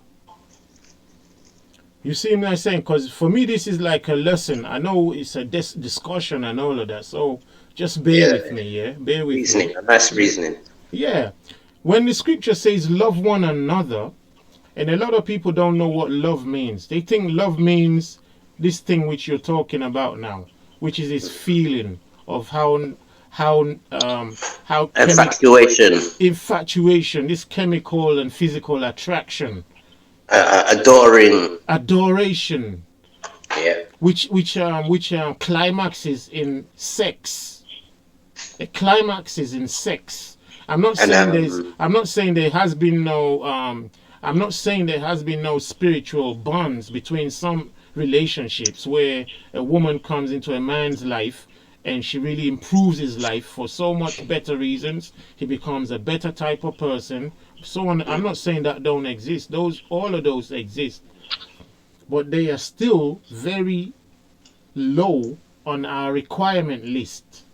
Yeah. Because our requirement list is not just for me and my woman in the house to be all right, and me alone to be all right. I mean, what use is it if me and my woman, or you and your woman, are all right, but your society is messed up? Yep. What use is it? Where are you gonna go after you both of you are all right? You come outside, there's fatherless children running around with knives and guns. Mm-hmm. Won't you soon run back inside and lock yourselves in? Yeah. And especially when when you get to that part of the relationship when you tell somebody, "Oh, I'm not in love with you anymore, but I still care for you." Oh, well, there you go. So the love wasn't even important anymore. It's the care now, right? I like that one. But these are the things we have to look at and analyze and see, all right, what's the difference now between love and care now? There you go. So we've been trying to show people that that so-called love, as found in the book, is actually the real word for care. Yeah. Because look at the thing. For some of the people, there be some people out there right now who still don't agree. Yeah. But ask these same people, does so-called God, does he love you? When you ask them that, they'll be like, yeah, God loves us. So is God sleeping with you? Yeah. Is he infatuated? Is he infatuated with you to love you? Does he have to get in bed with you? Is there a thin line between love and hate? Yeah. So if he loves us and his love is most complete, it can't be sex, can it? No. It can't be sex. It can't be holding hands and rubbing shoulders. That can't be it. That's the bonus. That's the bonus for us to want to continue doing what he wants, which is to procreate. He made the pleasure into the mission. He put the pleasure into the duty, because if he didn't put the pleasure there, which woman wants to give birth in pain without having no pleasure? Yeah. I mean, which woman is going to be having sex and sex going to be painful, and then having a baby is going to be painful? Who's going to do that? Nobody's going to do it. But if you think you can get so many months or years of pleasurable sex, and then, okay, 9 months of pain, you settle for that. You'll go for that. You say, all right, yeah, okay, it balances out. But if they said you're just going to be, even sex going to be painful, and then childbirth's going to be painful, and then raising the child is going to be painful, people will run away. Nobody will sign up for that. So, okay, let the sex be pleasurable. Let the companionship be, balanced out somehow, so that at least you'll do my bidding. You'll fulfill some of my commandments, which is go you forth, multiply, and subdue the earth. Do you notice, like on the earth right now, the earth is not subdued by the commandment. The earth is subdued by 1% of the elite. Is that true or not, family? No, 100%. The earth is not subdued because there's too many people in there. In fact, there's not enough people on the earth. I know some people are deceived that there's too many people in the world. Let me ask the live chat. Live chat, if you think there's too many people in the world, give us number 6. If you think there's too many people in the world, give us number 6. If you think there's not enough, give us number 7. Because a lot of people have bought into that idea that, yeah, the world is overpopulated. No. That's because you haven't even traveled yet. Even when they try to say, oh, England's only an island, we haven't got that much space. You go on the motorway, there's plenty of space on the motorway.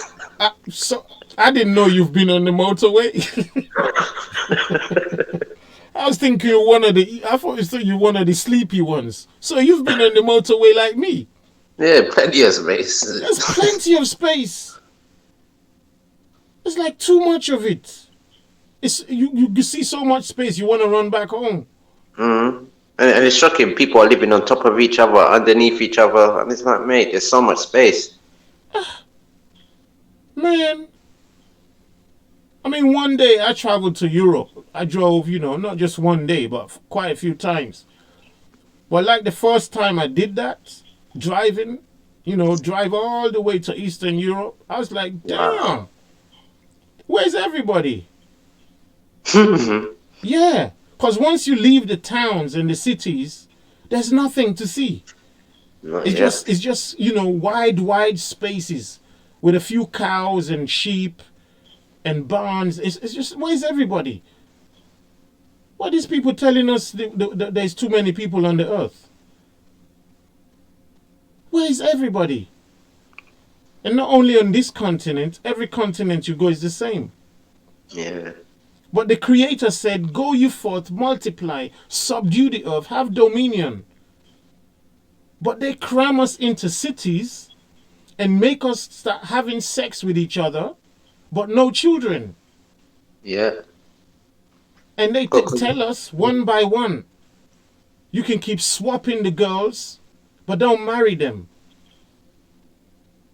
Yeah, sure. Or don't. Or yeah, don't marry them. Don't Can't marry marry them. Keep swapping them. Definitely, they say definitely don't have babies with them. You know, that's the one thing that they don't want is babies. So Don't have babies also. that overpopulation. You know, contraception you got to look at when we look at like the scope of time period. And like we've had condoms, right? Condoms were around for a pretty long time, but contraception, it gives humans this ability to completely forget about the aspects of childhood and childbearing and those aspects that come along with sex, and they just become humans. We already have it inside of ourselves to want to have an orgasm. So we essentially chase after these orgasms with no end. You know, there's no baby to bring fathers back down to this earth, you know, to kind of their hold on what it is. I mean, look at the madness of that. It's like what would I compare it to quickly? You know, having sex but not having babies. Yeah. It'd be like, what would you guys compare that to? What other analogy could we, you know, like, what would that be compared to? Be like, I say you're being a slave to stimulation. It'd be like driving and not going anywhere. Yeah. You know, or sowing seed but not having any fruit on the tree. Yeah. Or seedless fruits, basically. Seedless fruits. That's even better. Seedless fruits. So you plant a seed, the fruit grows. When you look inside, you can't see a reproductive seed in there to continue that life. You know, what's interesting is that they're actually, with Monsanto and kind of things like that, whenever they put out those seeds and they make them so they aren't reproducible seeds, when you try to plant them yourselves, they won't grow properly. It's like they've engineered the seed to not be able to reproduce. Well, there you go. And that, you know, that's like on an outer level. And when you look at that parallel, is it not disturbing that it's the same way humanity is becoming seedless? Don't have children. Don't have children. If you have them, you're going to be in trouble.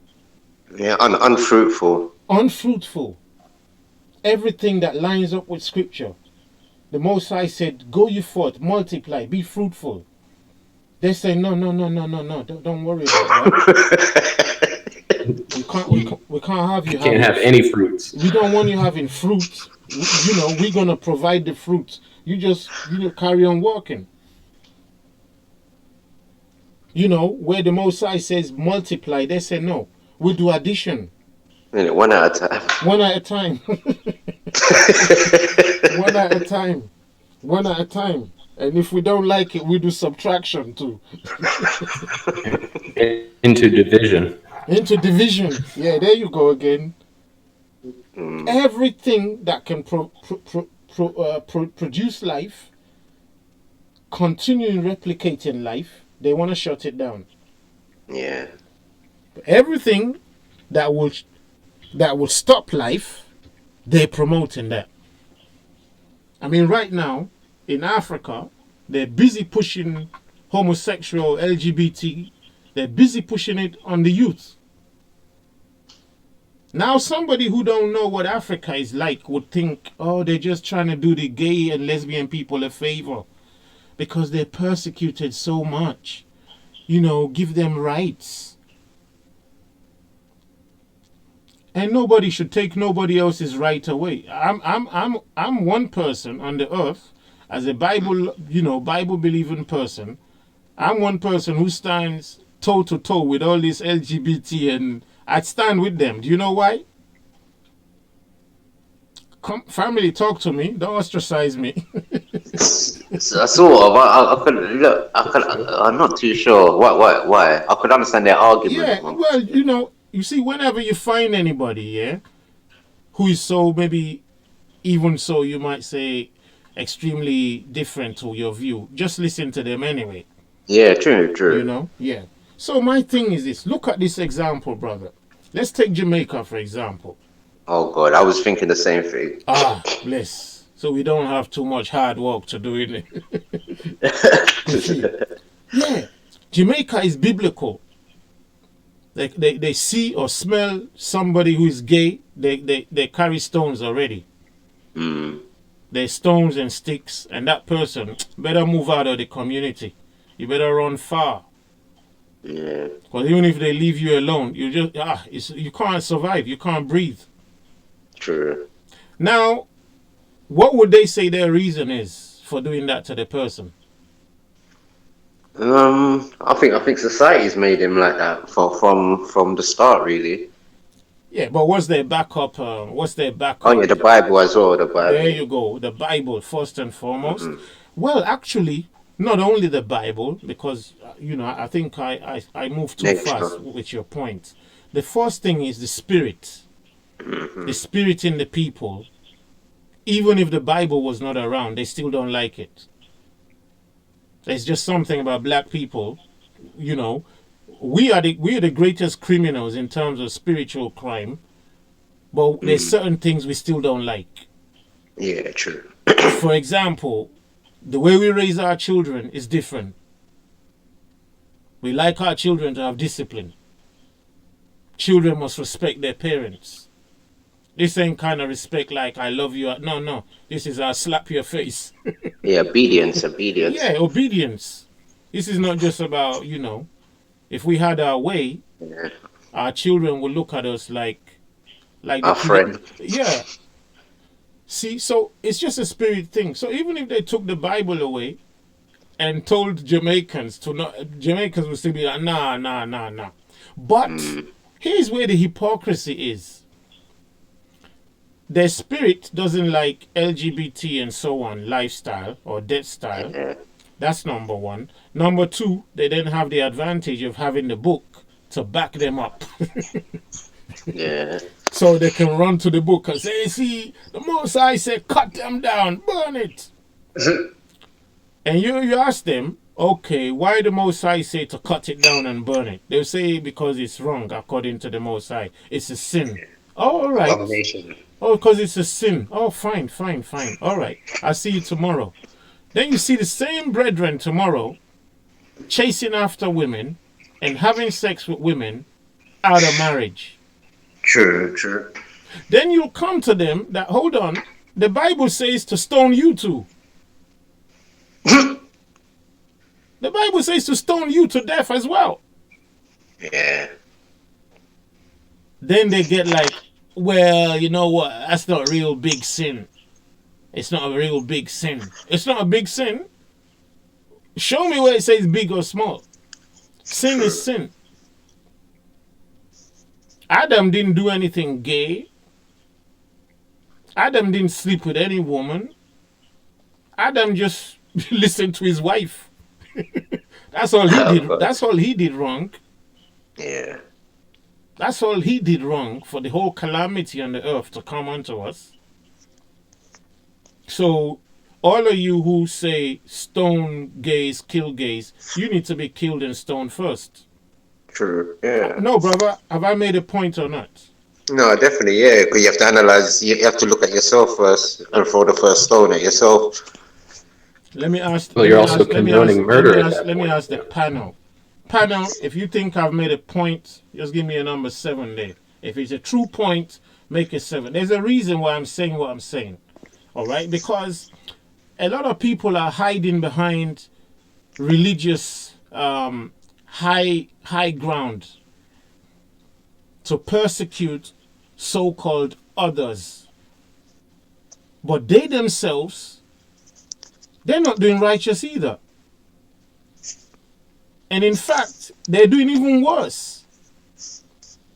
Give me a number 7 if I'm talking truth here. I know some of you are going to be like, Brother Ty now is defending gay people. Well, if you don't want them, you might as well kill yourself first. Because most of you out there, most of us out here, we commit adultery too. We commit adultery too. So that's why this question comes into place. Polygamy or monogamy? That's why this question comes into place. Or one of the reasons why this question has come into place.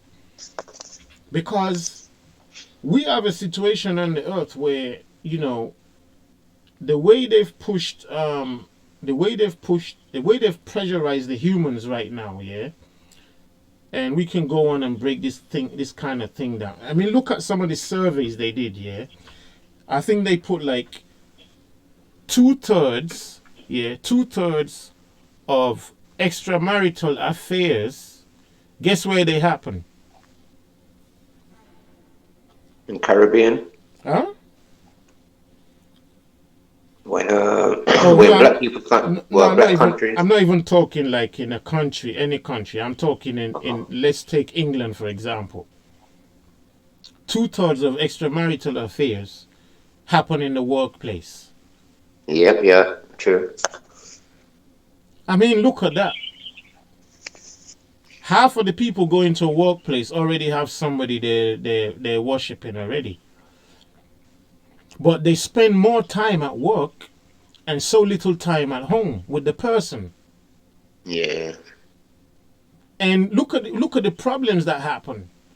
Soon as you start spending so little time at home, you start knowing the person at home less and less and less. True. Start knowing the person at work more and more and more. Then you're spending more constructive time with the people at work than you're spending at home. Some people even tell you that they're traveling to Belgium with their workmate. Yeah, true. They're going for a Friday, very important lecture, whatever, seminar, conference. Honey, where are you going dressed like that? I've got a conference in Paris. You got a what? You got a conference in Paris? With who? Well, Dave from work. Dave from where?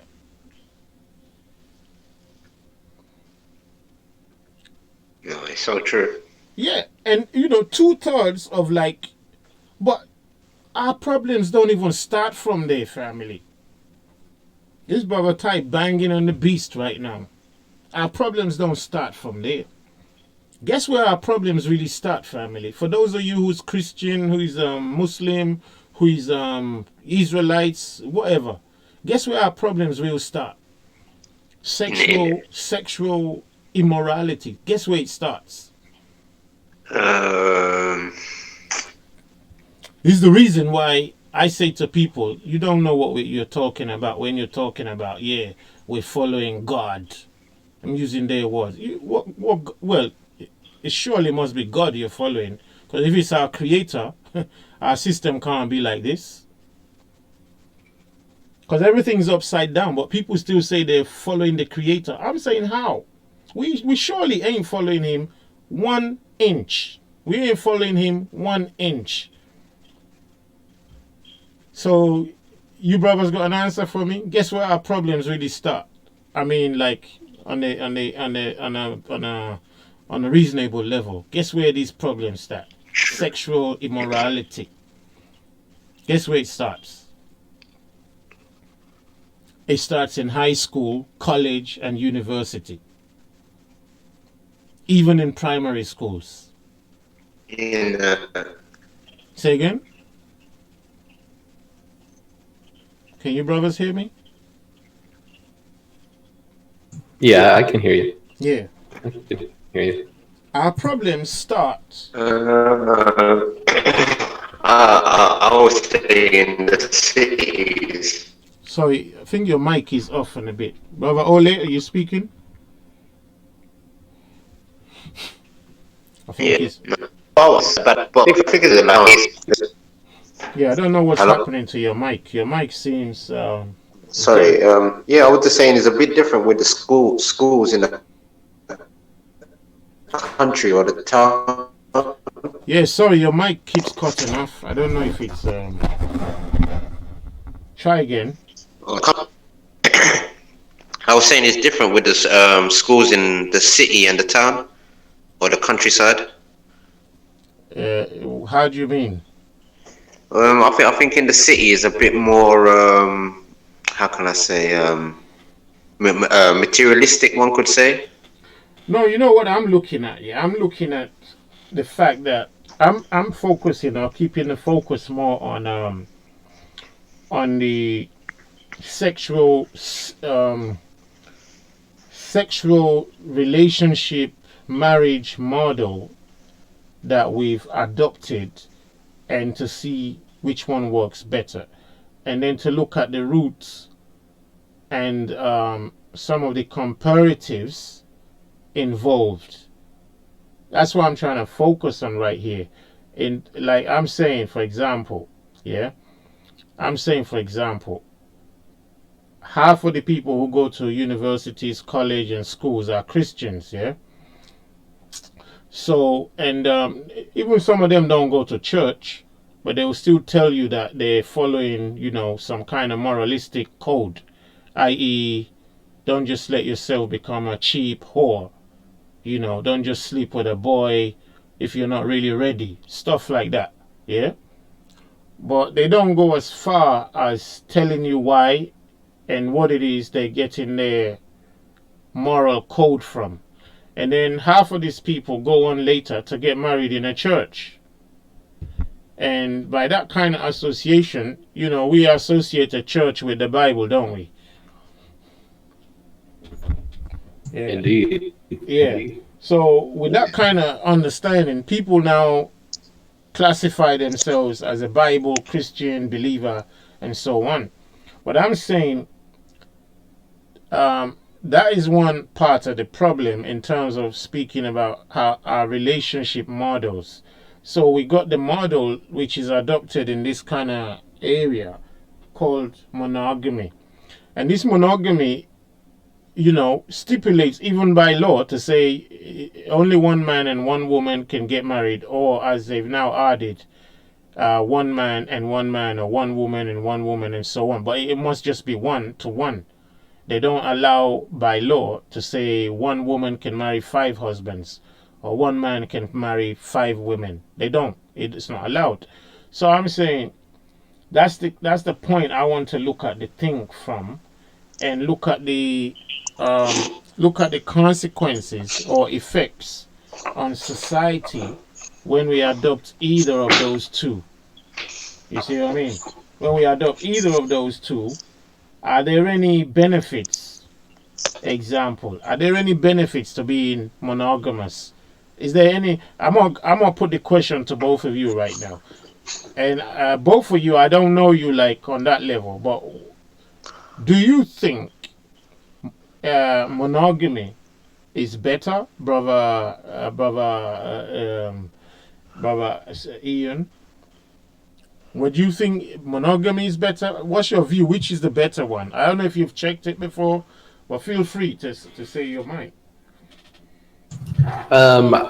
You know, I could see where polygamy would be needed in some kind of societies, but at the same time, I'm definitely more of a monogamous person, and for me now, it's more just about, like, I don't want to focus on orgasms, and I want to focus on, you know, getting right with God. So I don't think that going out trying to find wives is really going to help me get close. So that's my thing, okay. You know. All right. The creator. Yeah. Okay. This is why I put in. Like, the wives or wife, either one or more, is not even something about our own subjective reasons. The reason for the creator to make a woman, like we were trying to get to that point, and we asked the question and came back on this one, was to say to people, why do they understand why the creator, you know, in creation, Adam was only given one wife anyway, right? Yeah, Adam was given only one wife, at least at that point. So just to let people know, I understand some of you having questions like, yeah, but brother Ty, you saying polygamy, but come on, look, Adam just had one wife. That's how the Creator wanted it. Yeah, okay. So I'm admitting that with you, but we'll discuss about the number of wives after we deal with the reason for having the wife in the first place. Now, I'm gonna ask you, brother Ian, do you know what the reason? Have you concluded what the reason is why the Creator, why he even wanted Adam to have a wife? Have you concluded that reason in your mind? No, I'm really not aware of why. I would say to reproduce and to have a partner, somebody to share with. Okay. Okay, we shared it in excuse me, man. I don't know. My room is dropping temperature suddenly. So okay, we shared that in Genesis 2 and I think 18 or 19. I think somewhere there, and it says, yeah, and the man was found to be alone, and the Most High, made a helper for him, someone who can be like him to help him. Basically, paraphrasing. So the woman was made for the man to help him. That was the main purpose of the woman being made for the man. Because I know that all of you already know that if the Creator wanted to populate the world without having women, you all know he could do that, right? Yeah, 100%. Yeah, if that's what he wants, he could easily do that, because obviously trees don't have sex with trees to have so many of them around. So, he could do anything he wants, but it's his pleasure to make it the way it is. So, he put the woman there. But he put the woman there to help the man. So the question then becomes, to help him do what? Do any of you brothers, do you have any ideas what it was that the Most High wanted the woman to help him do? Well, help him test his patience. Sorry, start one by one. I'm sorry, it was a joke. I'm sorry. I didn't hear you well, sorry. Yeah, sorry, start again. God put woman here to help test men with their patience. Oh, wow. I see the joke now. Don't tell me you've been having some serious experiences, right? No, it happens. It's inevitable.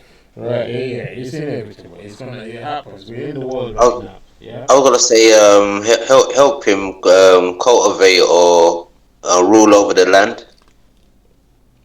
Basically, the Creator has. Excuse me. Oh boy. The Creator has his own objective, his own goal, and some of it is coded in the words which he said.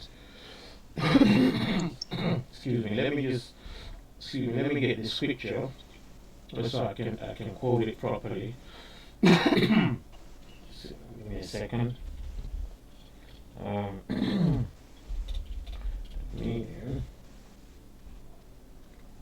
right. So Genesis 1 and right. Okay, we can take that one. Let me say 1 and 28. Yeah, let's take it Genesis 1 and 26 to 28, yeah? Brother Ian, do you want to read something today? Sorry, you said Genesis, what was that? Genesis 1, 26. Brother Leo, is it Leo, isn't it, right? Brother Leo? All of you. All of me, yeah. Brother Ol, did you want to read something? If you want, just let me know, yeah? If you want, if you're that type of person, yeah. So, Brother Brother Ian, he is. You can read if you got that one. Genesis 1 and 26 to 28. Oh, you know the I words, did just get it. You know the words we like to use, right? Yes, I did, but I'm not right now. I'm sorry. Hold on. Give me a minute, man. I'm sorry. Right. Okay. Take your time. Yeah.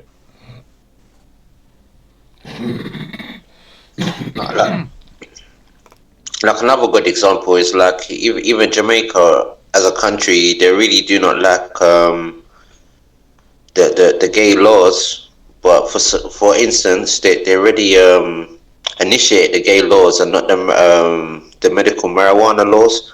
For years, Jamaica been campaigning saying how good their marijuana is and how it can help society, Right. and certain things like that. Right. Yeah, that's also another topic, that marijuana. Something else we probably need to talk about one day. Innit? But yeah, that marijuana thing. Anyway, what's your views on that in a short sentence?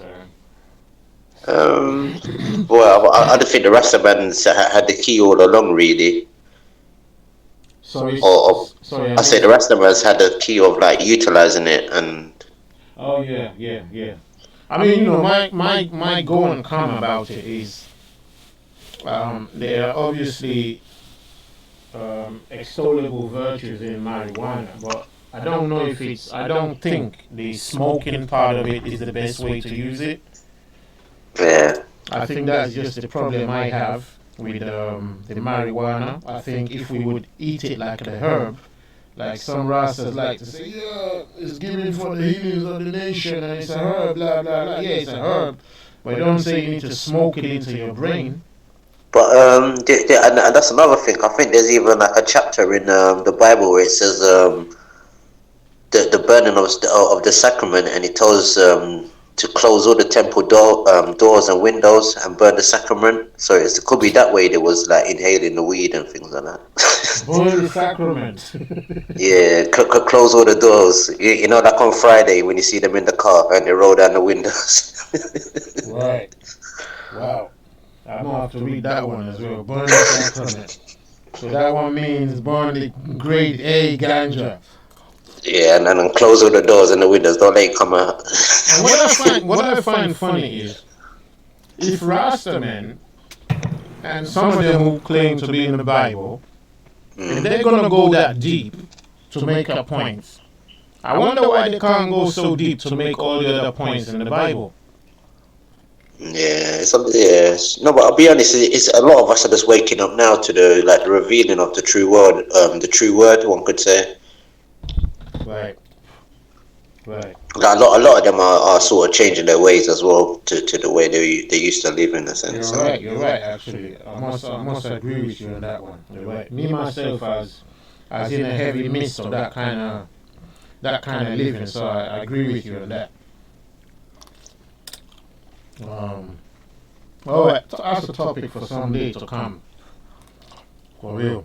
Brother Ian, what have you got there? Well, I definitely, hey, I agree.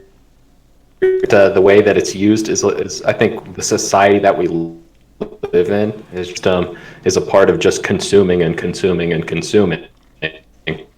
Anything that makes you feel a little bit better, to that kind of hole that the death of God has created in people, you can kind of start filling it with whatever you want to fill it with. That's where I think we're kind of upgraded kinds of marijuana.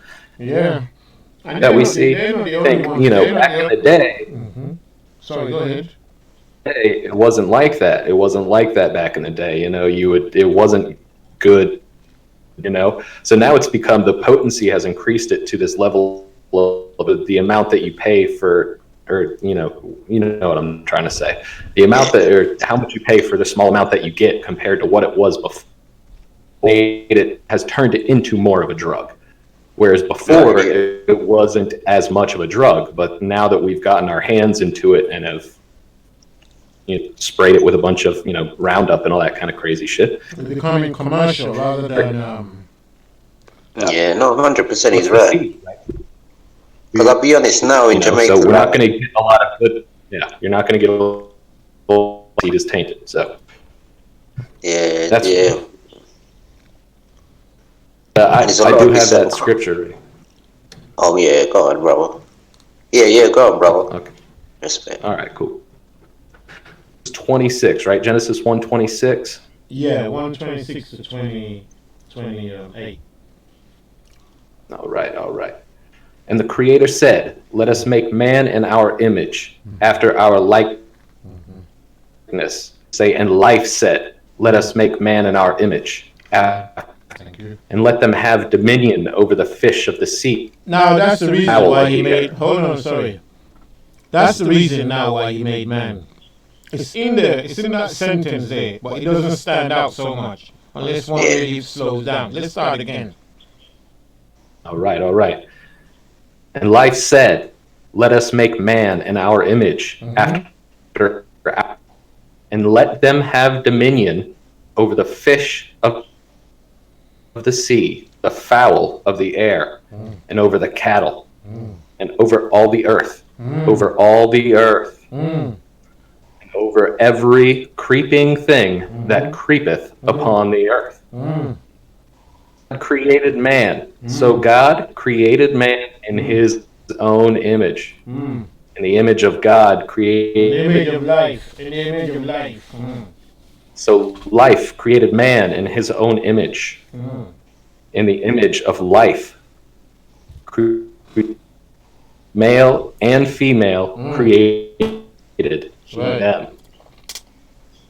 And God blessed them, and life blessed them. Right. And unto them, "Be fruitful and multiply earth and subdue it." Oh boy, what did I just do right now? Oh boy, I just shut down the I'm sorry. Should I keep going? Yeah, sorry, I cut myself off of the chat of the thing. Just try and start for me from 27 again, please, brother. All right, all right. Trying to So do- life, yes, life created man in his own image, in the image of life, he, him. Yeah, in the image of life created him, yeah. Male and female created he them. Okay, read on. And God, I'm sorry, Yeah. and life blessed them. Yeah. And life, Yeah. and life said unto them, "Be fruitful and fruitful. multiply." Yeah, be fruitful, be fruitful. Have children, yeah, man, and multiply. And read on. Multiply. Yes, not add, multiply. It's multiply. You And can't be having anyway. Yeah, let's do it now. You can't be having one wife and one boy and one girl. That's addition. right. There's no multiplication in that, is there? No, not really. That's just, yeah, exactly. You got it. You know, read on. And replenish the earth. So be Replenish fruitful. the earth. You know, like, wow. Read on. And subdue it. Subdue it. Dominion. Have dominion. Subdue it. Read on. Subdue it. And have dominion over the sea, catch them fishes, and over the fowl of the air, and over every living thing that move upon the earth. There you go. Over every living thing that moves. So subdue, have dominion, be fruitful, be multiply, replenish. So when the Most High created man and then put woman into, took woman out of him to help him, now pick out the reasons why the woman was made to help him. What was the reasons now? Pick those words out now. What was the reason what was she going to be helping him to do? To be fruitful and be fruitful and replenish. That's an important word right there, because it says, it implies that the world is not as it should be, and that we can bring apart already, you know. Yeah. Replenish the earth. Replenish it. Yeah, fill it up. I mean, they're using just Right. an English word here, you know, because anywhere we find the word it tells us do it one more time, innit? So some people might say, oh, are you saying it hasn't even been done yet? Or, sorry, are you saying it's been done once already? You know, but This English word, replenish, it just means, yeah, fill up and keep filling up, you know, right? So subdue, so it's like, what, how many things are in there? Fruitful, multiply, replenish, subdue, have dominion. Eh? It's like a lot of work. Mm-hmm. It's like a lot of work. And these people, they're starting from two of them, even though right now it's hard to say how much power they had at the time. They probably had a whole lot more power than we have today. We're not the same, in the same category. But things happen, and that's another story. So it's something we want to do. So, but just keep it simple right now, family. The reason why the woman was made for the man as a helper is so that she can help him to be fruitful, to multiply, to replenish the earth, to subdue it, and to have dominion over the fish of the sea and over everything that moves. Now, Adam needs some help to do that stuff. Now, in the scripture we read, do you see anywhere it says so to have romantic association? Is there anywhere in there where it says yes, so that he can satisfy his sexual, or that he can fall in love? Is there anywhere in there that it says that? No. No. Is there anywhere in there where it says it's a romantic business? No.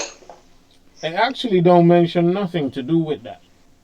Besides, be fruitful, multiply, which means they're going to have a lot of sex.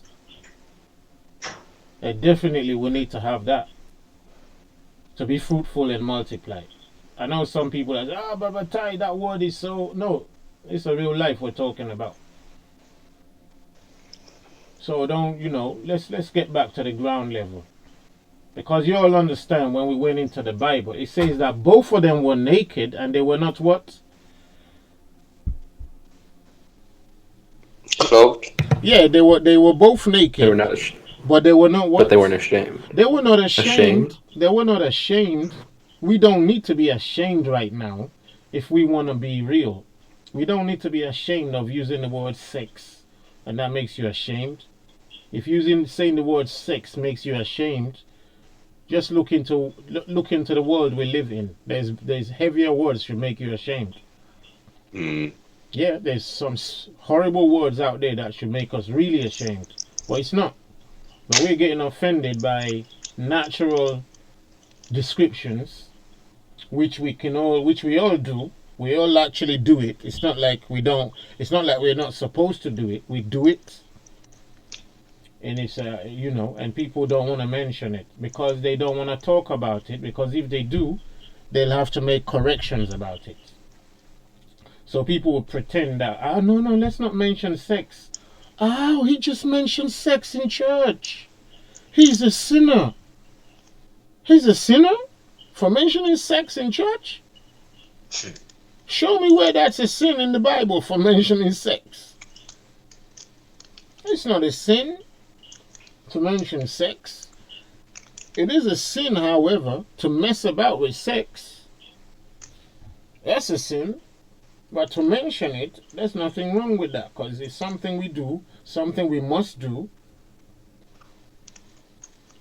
So, my point here anyway is, our Creator has pointed out to us what it was that He wanted the woman to help the man out with, which was to have dominion. Dominion where? On the earth. Dominion on the earth. Basically, to be what? To be kings and queens on the earth. Yeah. Now, we lost a whole lot of power, and the power has been lost to the 1% elite on the earth. But how do they rule the earth? How does 10 people rule a country of 1,000 people? Think about it, family. How do 10 people rule a country of 10,000 people? Education. Well, brother, you fast forwarding to. Oh no, okay, I see what you're trying to answer me. You're trying to answer me to.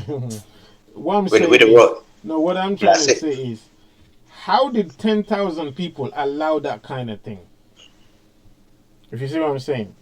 Yeah. How did 10,000 people just allow 10 people to just rule them like that? I'm not saying even rule them properly. I mean, rule us in terms like we have to go to work for 12 hours and come home and still not have time to we be with our families. We're tired all day. We ain't paid enough. Food is too expensive. Blah, blah, blah. We can go on and on and on and on. Yeah, like we build mansions and go home to a box room. And we go home to a box room. We don't got no gardens, nowhere to run, play with children, nothing. Yeah. But they got mansions like they don't need. I mean, if the rulership was all right, I could understand that one. You know, where every man has 2 acres and a mule or something. You can farm beside your house, have a running water, you know. But this is not what we're saying. Go anywhere on the planet. America, here, Japan, it's the same. Everybody's just pinching themselves. It's like, boy, what's going on here? So we're seeing that the rulership has been taken from the humans and given to only a fraction of the humans, if they're even human.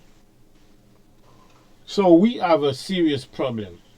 The problem we then have is how can we make our situation better? Then, because we don't want to do the real work, we buy into their idea where they tell us how we can marry or not marry. So why did they put in there monogamy? Why did they use the law to back up monogamy? Why did they do that, family? Any of you got ideas? So like probably the smaller your family is, it depends on how much you can earn as a family, one could say. There you go. If your family is small, just you and your wife or something like that, you and your partner, and we are living in this kind of economic situation we have right now. I mean, I'll give you an example. In early 2000, I was getting paid £10, £12 for driving a bus. £10, £12. I think £13 an hour, something like that. Saturday, Sunday, maybe they would increase it by £1.50 or something. And anybody who remembers that time, you brother probably remember that time, brother Ole, right? Was it a weekend double bubble? Well, I'm not just saying like what yeah, double bubble, yeah.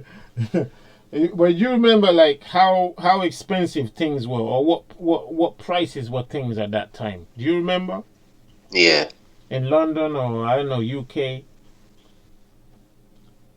I used to still pay at that time for one room about £70 a week. Wow. For a room, £65, £70, something like that. Anyway, from like £55 upwards to £70, depending on area, blah blah blah. And a loaf of bread, if I still remember clearly, at that time, early 2000, was starting to creep up into 50p, 60p, something like that. No, definitely, yeah, I remember like the early times, yeah, no, 100%. You see, and that Milk was like, and all that. And that's almost 20 years ago, right? Now, yeah, well. And that was £10, £11, £12. Sometimes, like you were saying, we get double bubble, you know, if some TFL or whatever put some, you know, whatever bonus, but it wasn't really something standard. So we leave it like £10 to £15, and bread and eggs and milk and blah blah blah was like, you know, Now, fast forward 20 years later. Guess how much they're still paying us? The same. Same money, but guess how much is the rent? Oh, way up.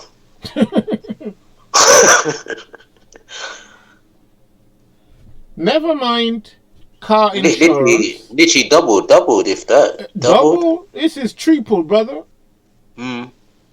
This is triple. This ain't no jokes. This is triple business. Yeah, because you're like a little box room now is at least 120, 130. If you can find one. If you can find it. So some people are sharing two in them little room there. You think? Right. See where we are. So everything has quadrupled in price. The conditions have become tighter. The penalties for getting it wrong have become more. I mean, like it's like war. Say in the old days, you can park your car somewhere and nobody gives you a ticket. Today you mispark your car, you come down, it's not there. Somebody says, "Come on, pay £120 to get it out today." If you leave it after 2 hours, it's be £240. No, definitely, it's very severe times. Like I remember, like my grandma and certain people, like my dad's age, they say, yeah, you could come out of one job and go in another job within like an hour. Things like that. Honestly, like or even like within the same day, you're finding another job, or even 2 jobs you might think that. It's crazy. Now look at the social condition all over the earth. Everybody's looking for where they can run to, where life is better now. And it's like now, if you get sacked, you might be down for like a good 2-3 months before you find something else. Back in those days, it used to be like you even wanted to leave the job you had already. Yeah. Because you could fall back on what's it called, benefits. You could find another job quickly. In fact, sometimes people like to lose a job because it gives them time to just unwind. You know, yeah, it gives you time just to unwind and be human again. And you know, there's always somewhere you can sit down without having to do nothing. Right now, if you lose your job for one day, you're in trouble. 100%. Right now. And the prices are triple, quadruple somewhere. You can do less with the money. You've got family, you got this, you got that. And we're still being paid the same stupid money.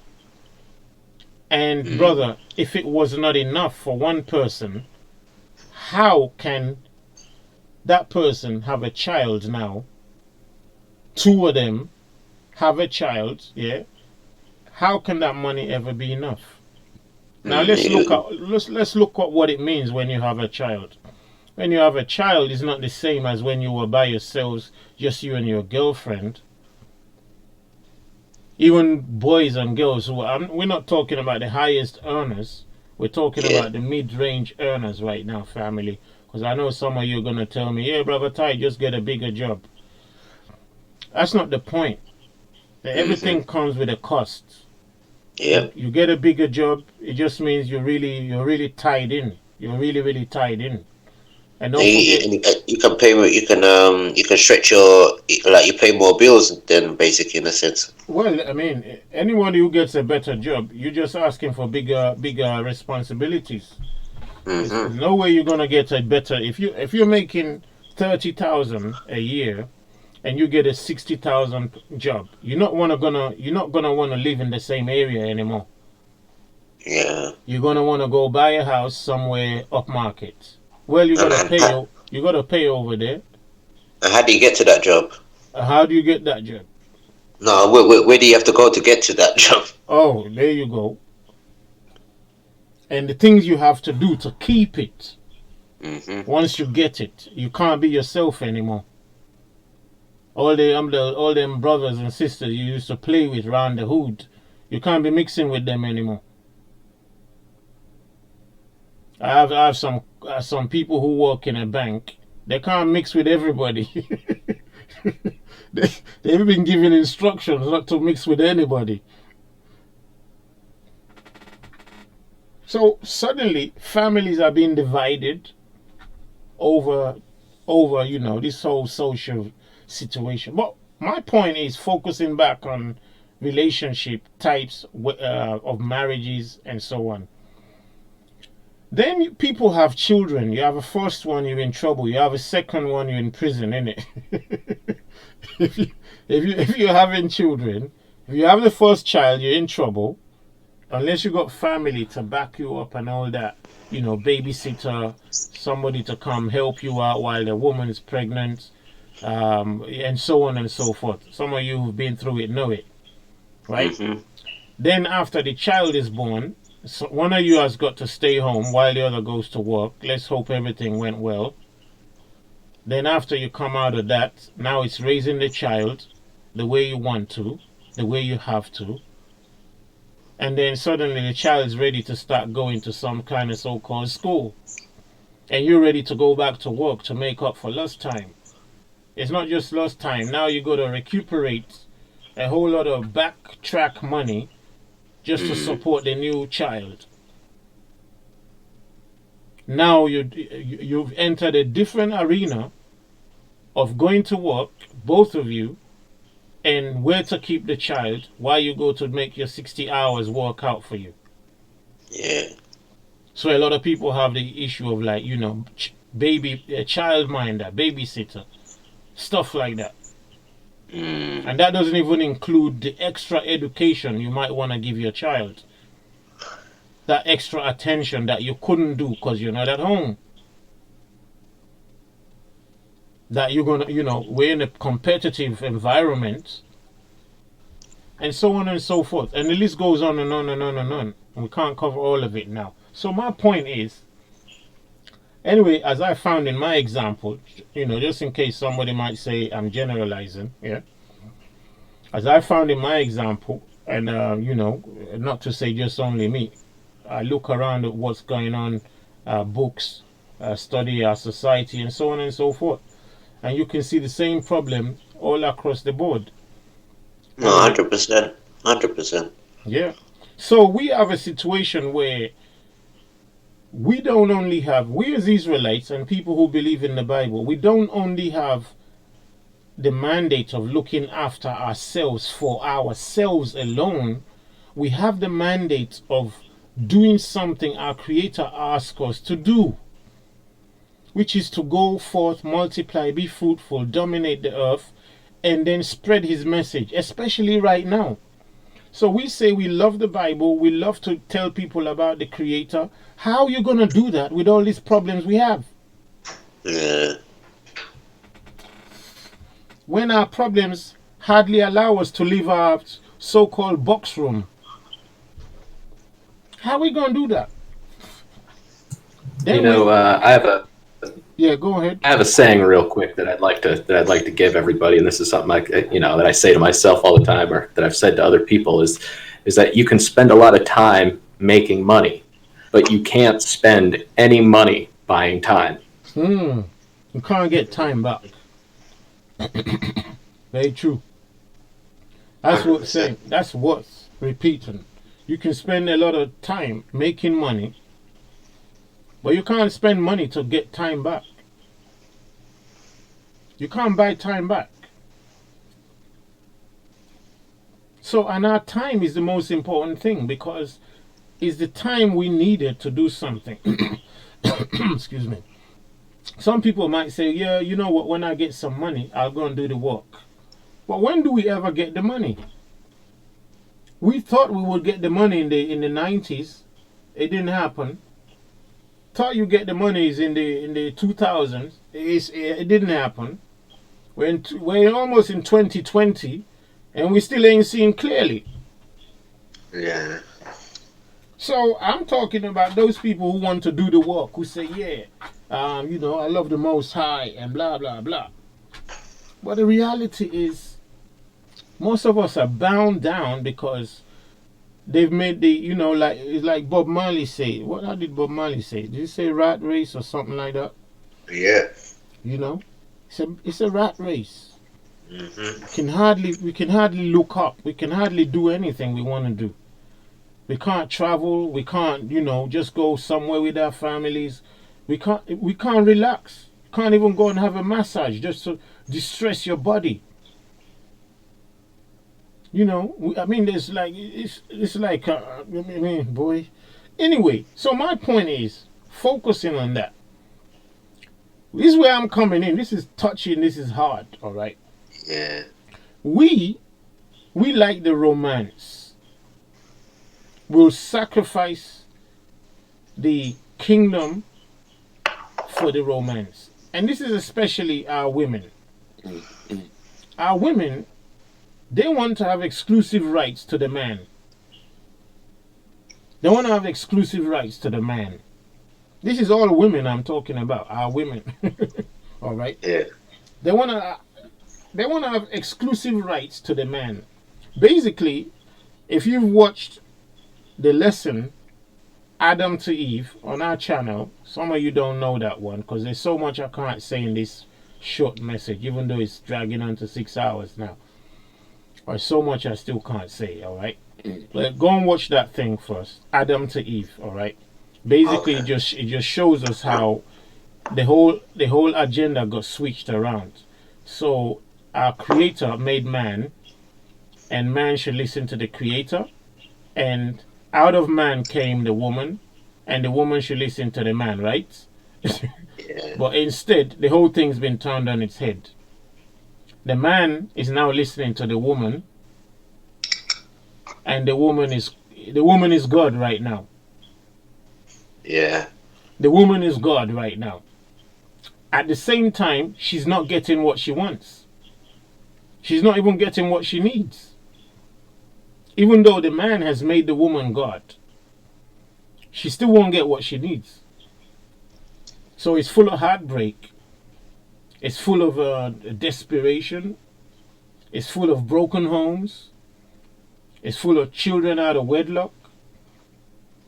It's full of men in prison. It's full of all kinds of disasters. Why is it like that? Because everything's turned on its head. And at a time when everything's turned on its head, we continue down the line of the wrong model. Our commission, the work that we need to do, we don't even do it. We're not focused on it. Everybody wants the world to change, right? Everybody wants the world to be a better place, right? But how is that going to happen if nobody is doing the work? So Christians, Israelites, all of you right now are thinking, some of the work that needs to be done in poor countries, Haiti, Africa, India, all these places, you think those work belong to the NGOs. You think those works belong to the charities. Those responsibilities are the works of governments. But every single day, children are dying of hunger. Children are dying of starvation. Our women are becoming increasingly prostitutes. Our men, which were our sons, our children, they're becoming, part of the prison system. More and more and more and more. It's increasing every day. And we are calling ourselves Bible believers. But I'm asking us, I'm like, what work have we done? We haven't done any work. Why can't we do any work? Because people are trapped in monogamy. Why do I say we're trapped in monogamy? If I was hardly free in the year 2000 because I had to do a 12-hour shift and it was just me, how can I now be free in 2020 with children on the ground and one wife? How can I be free to now do any work when things are 2 or 3 times more expensive and we got dependents? And the questions to all of you, how can you now be free? How do you pay childminder, babysitter, weekend babysitter, extra lessons, Families are more split up nowadays than the olden days. So it's like you don't really have anybody on your side but yourself. There you go. And you cannot. People can only handle so much. Mm-hmm. People can only handle so much. The pressure is too much. Our needs are too much. The access is squeezed. Everywhere you go now, it's like suddenly three extra billion of people dropped out of heaven onto earth. Everywhere looks full. Donald Trump is busy trying to chase out people. The UK is saying we trying to get out of Europe. Europe is busy welcoming migrants from Syria. Everywhere looks on fire.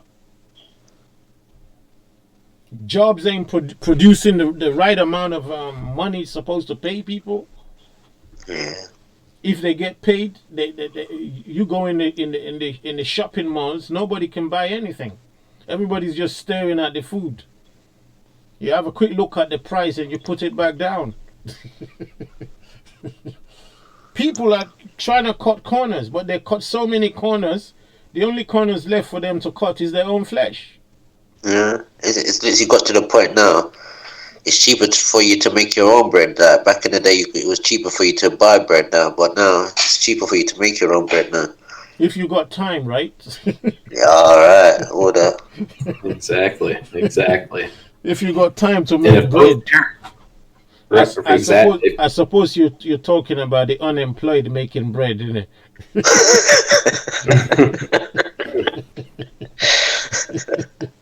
Right?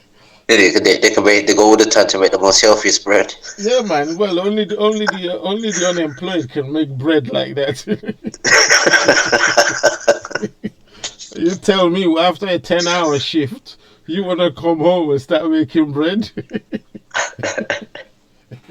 But when you think about that's a big little that's a big saver in your pocket. If you're buying bread, say every so often for £1, that's like £20 in a month, or even nearly over £100 or something in bread in a year. It's just crazy.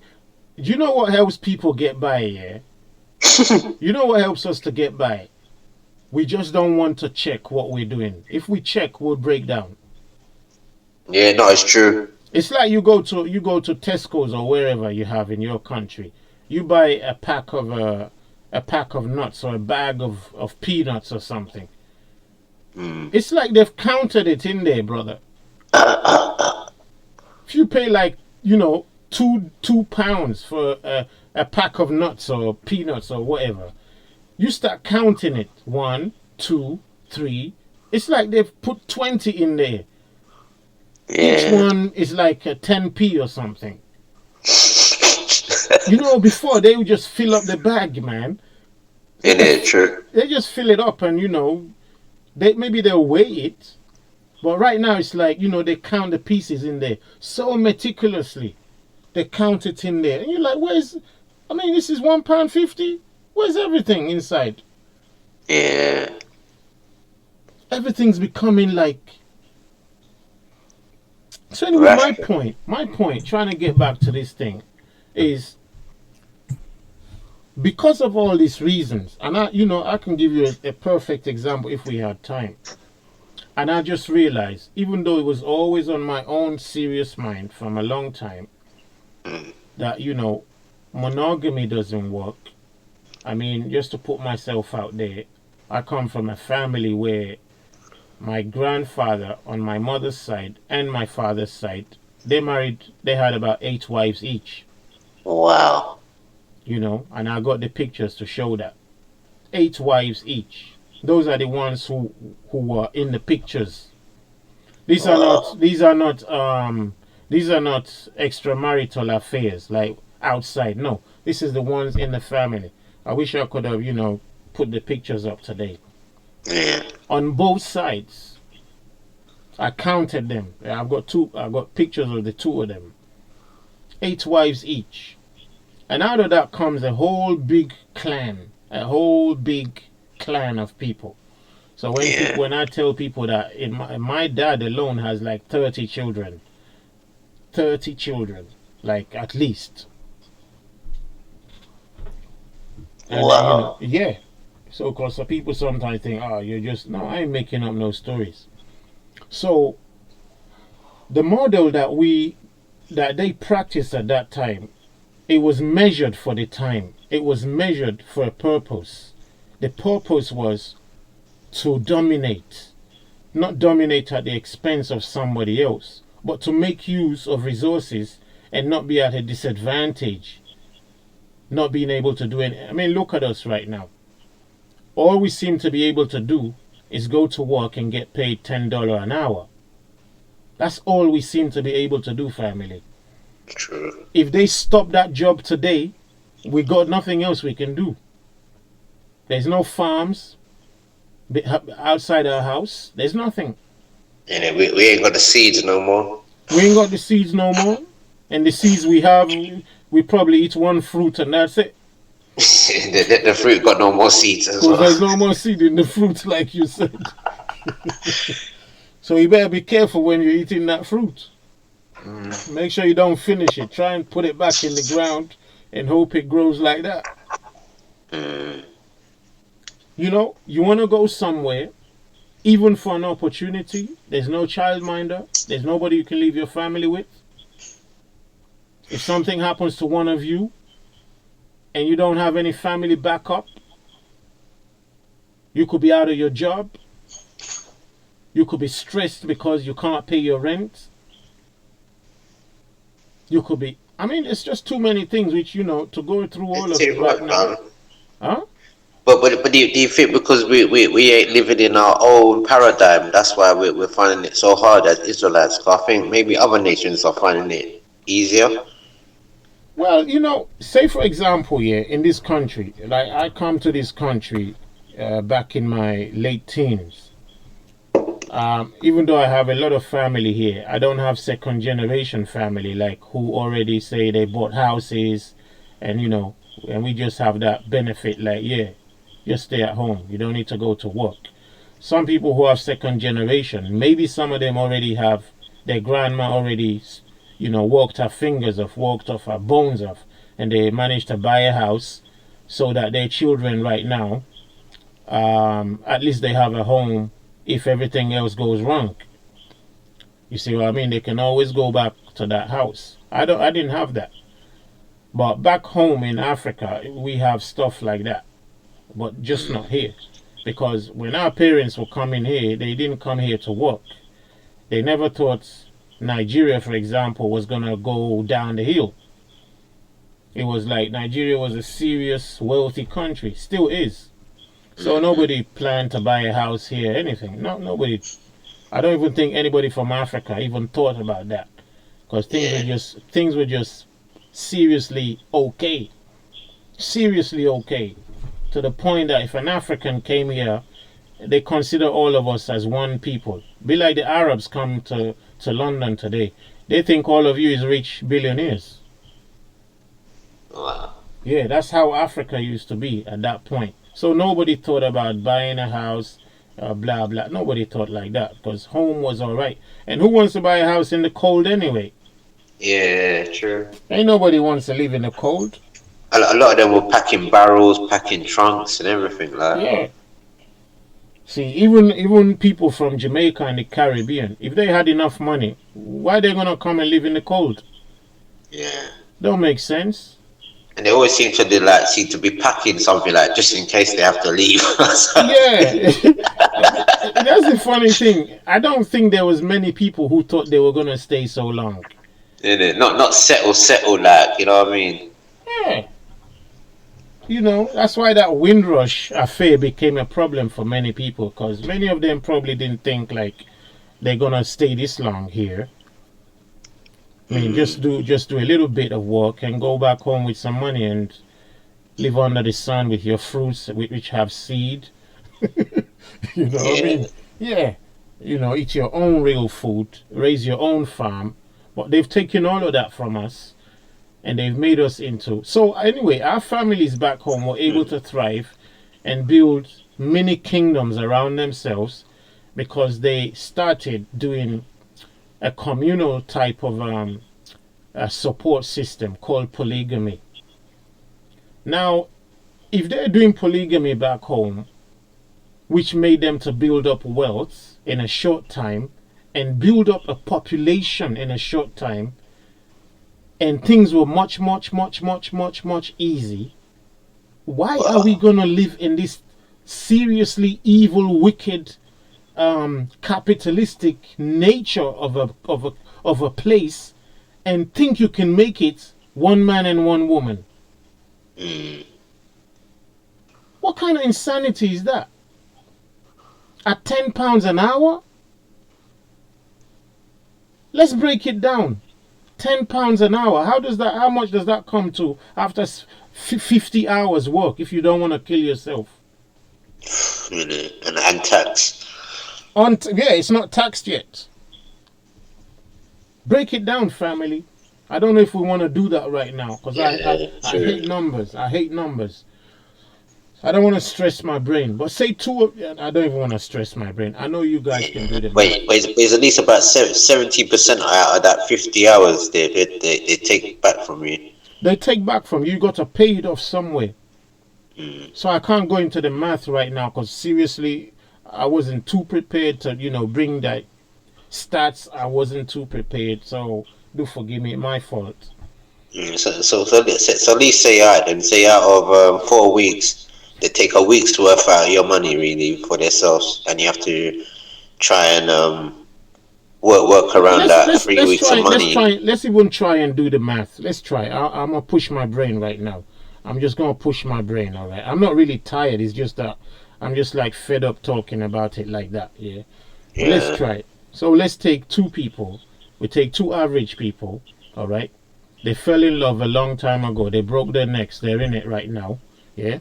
So they got jobs right now, and they're just average people because that's what the most people of us are. We're just average Joes. So they got a job paying around £350 to £450 a week. I don't know if we can use the dollar for the same thing right now because I might get things wrong if I do it. But let's just take the pounds for example. £350 to £450 before tax. So let's just quickly round it up. So 350 to 450, let's say 400 average, yeah, for both of them. So that's 800 a week for both of them before tax.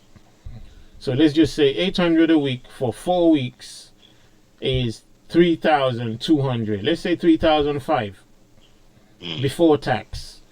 All right, for two people working 50 to 60 hours, yeah, is 3,005 before tax. Like I said, I'm not the best with math, so I need to start writing down now so I don't make a mistake. But the thing is as well, I think there's a different tax bracket if you're married as well. Well, there we go, brother. And see the tricks. And there we go today. Who is even married right now? Nobody married. Yeah. Even though we've put the word monogamy there, people who are not officially, legally paper married, they're still married in a way, right? True. Because they're still living in the same order, like just me and my partner, but both of them know that we just as if we were married. Because I remember once I went to the long time ago I went to the what's it called, the benefits office, yeah. So I took my cousin with me, and he was still in like school or something. So at that time I was already trying to like wake up to see what's going on the earth. And then they had this form there. And the form goes like, can you describe yourself? If you got a partner, are you married? Or are you living with a partner as if you were married? Wow. You see what I'm saying? So I was like, hold on. Are you married? Or are you living with a partner as if you were married? So I'm like, these people, they understand that living with somebody is the same as marriage. Yeah, sure. But if you come outside and say that, somebody will say you're being stupid. But they've put it on the form, are you living with a partner as if you were married? Because if you are, we're going to tax you like that. We're going to deal with you as if you were married. So what do you think most people are going to say? They're single. They're going to say sorry. I don't have no partner I'm living with. You know, I'm by myself. You better pay me like that. Because once you put on the form, yeah, I have a partner. They want to see that person too. Yeah, that person better stay with you now. Yeah. Well, you see, so even this cousin was like uncle, this is crazy. Until today, we can't stop laughing about it when we remember.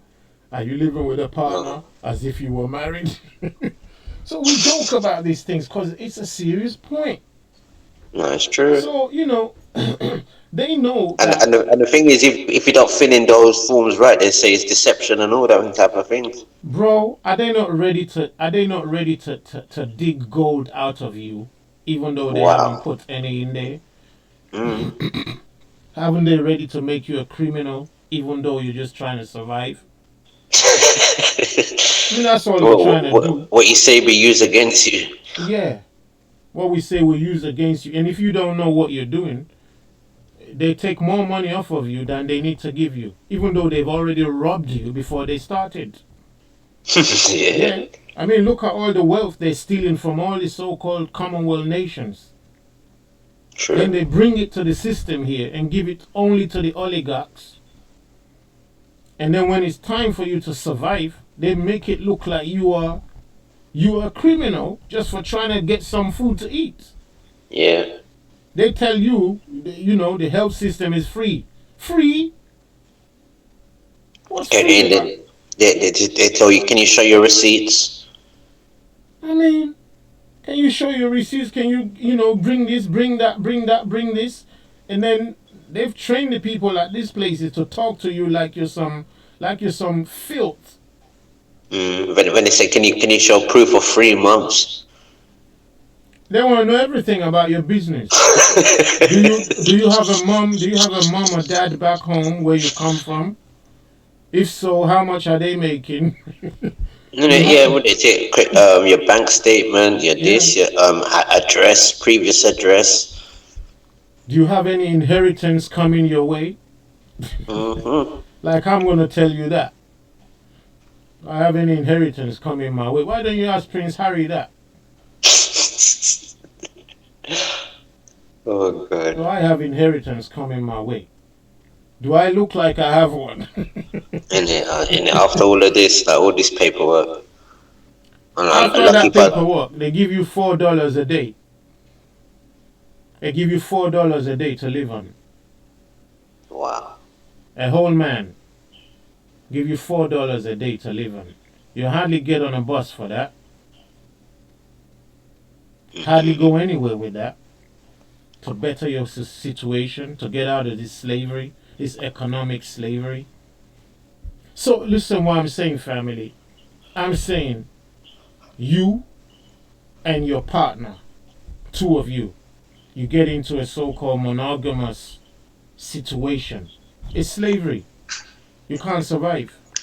Listen, let's say you're starting off. You're 25 years old. You're 30 years old.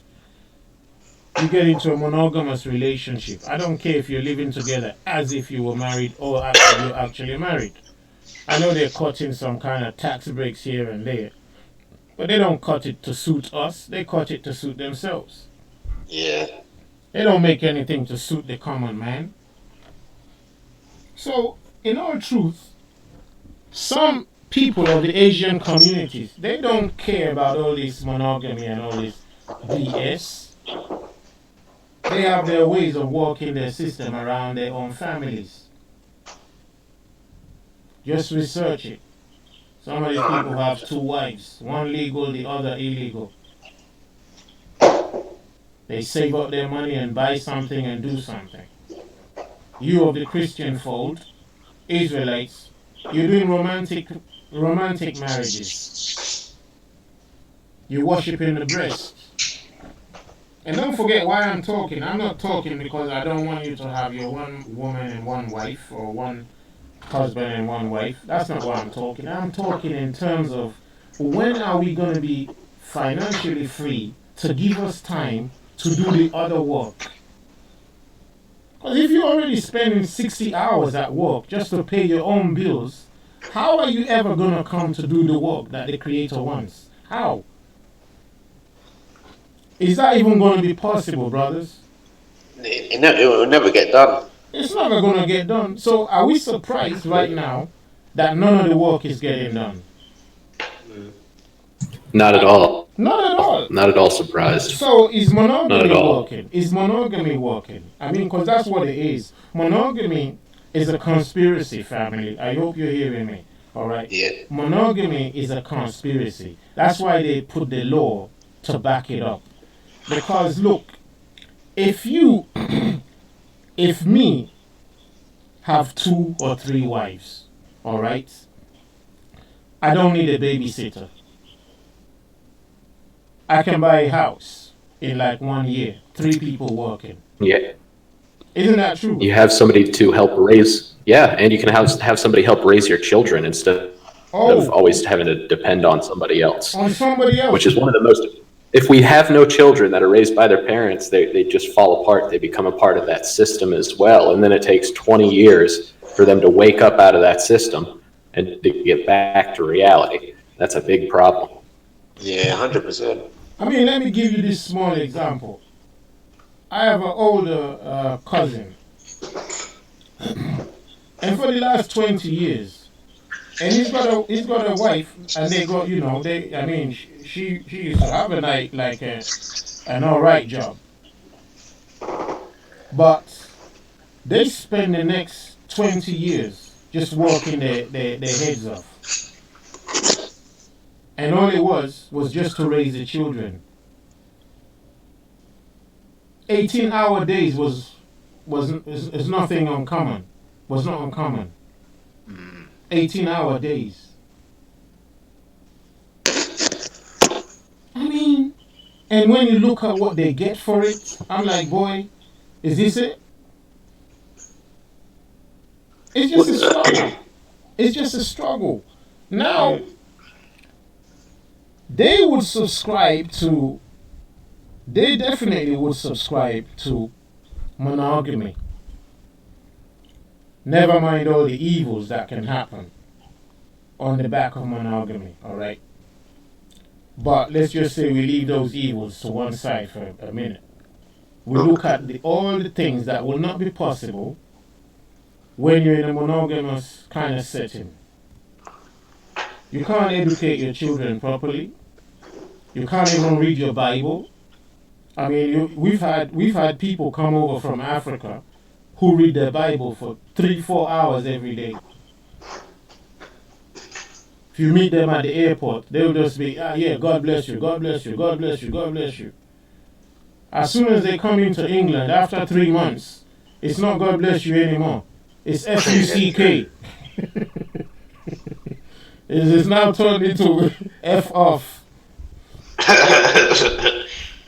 It used to be God bless you before they came in. But after 3 months to 3 years, it's called F off. Where it used to be the Bible, it used to be trying to catch the bus. People lose their faith suddenly. They lose their minds. They lose their humanity. Nobody cares about nobody anymore because there's no time to care. People will say, are you alright? But they don't really mean it. Yeah. People say to you, you okay? As soon as you open your mouth to tell them, they're like, see you later, bro. I wasn't really asking. I was just, just talking. Yeah, they said, oh, that's too deep. It's too deep. Yeah. I used to have a friend. Whenever I call him to say, bro, I just calling you up just to see if you got like £10 I could borrow off you. He'd be like, you know what? I was just going to call you now. I was just going to call you for the same reason right now. I'm like, this brother, why are you always trying to call me when I'm calling you? Oh, God. So it's like, you could hardly find anybody who has an extra £10 anywhere. This is tried and tested, family. You could hardly find anybody who has an extra 2 pounds anywhere. Nobody seems to have any extra money to give anybody. And like, if this was just about your own family. You know what? Sometimes they can, but it's not the time they got to give you. Sometimes they can give you the money, but not the time. Oh, well, it's easier to give people money right now, isn't it? Yeah, that's how. Yeah. It's easier of the two devils. All right, just pay him off. Yeah. You know, stop disturbing me. No, look, sister, I can't babysit your son for you, but you know what? I can help you pay for a little bit. Or I can recommend somebody and I'll pay them for you. So it's no real family anymore. That's true. There's nothing anymore. It's over. So, but the point anyway is, when we live under this idea that monogamy is going to help us out, it's not. For Israelites, for black people, especially in these kind of countries, America, monogamy is the way to go. But you got to be serious about what you're doing. Yeah. People in the white so-called Western world, you're probably hearing this message too, it's true. They've sold you the wrong model. You've bought a dead horse. You see, most people don't even understand that monogamy is a death trap. They don't know, because we've never been shown. Monogamy is a death trap. But what's going to stop people from doing right is their pride and the fact that they want to be the god of the family. They want to be the queen of heaven. They would want to say, no, I can't share my man with anybody else. You can't do what? You can't do what? Well, if the man will dedicate himself only to you, then his creator must not mean anything. Did you hear my point, brothers? When a man says, yeah, you know, like the creator says, you shall have no other what before me? Yeah. You shall have no other powers before me. I know they use the word gods. And that was to the man. You shall have no other man or no other power before me. Well, our woman soon becomes that. Because she's demanding to have all the attention. Which is not enough to start off. But guess what, family? Am I wrong by saying that? And let me just put it out there like this. Let me put it in terms of a question. When it comes to the man who's in the Bible, who gets more of his time and his efforts? His wife or his creator? If you think it's his wife, put number 6. If you think it's his creator, put number 7. So I'm going to ask again. In the current system that we have as Bible believers, especially those of us who are married, who gets more of the man's time?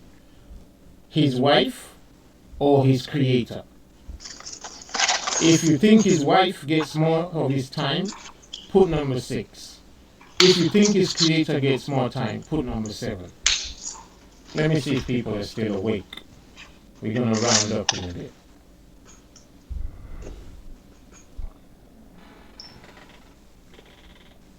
Come on, family.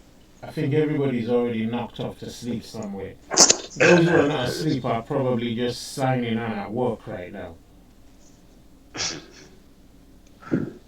Well, so the wife gets more time than the creator. It's clear. Eric will says creator gets more time. Maybe brother Eric, yeah. Maybe brother, well, I surely know that, where our hearts are is different to where our action is. But I appreciate the fact that some people would love it to be our creator, but the evidence speaks to the contrary. The evidence speaks that it can't be the creator. Because who remembers that scripture? Let me get that scripture.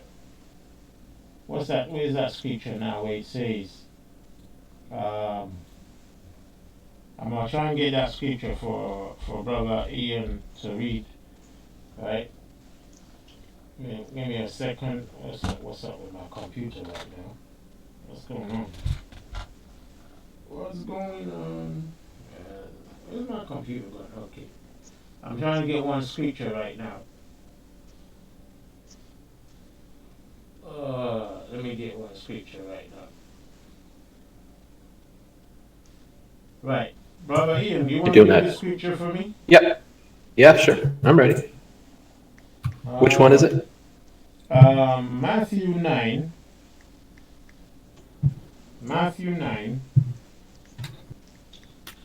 All right. And 35. And we're going to read down from there. Let's see, just to let people know that Brother Ty ain't lying in our dissection of this situation. Matthew 9 and 35 onwards. Yeah.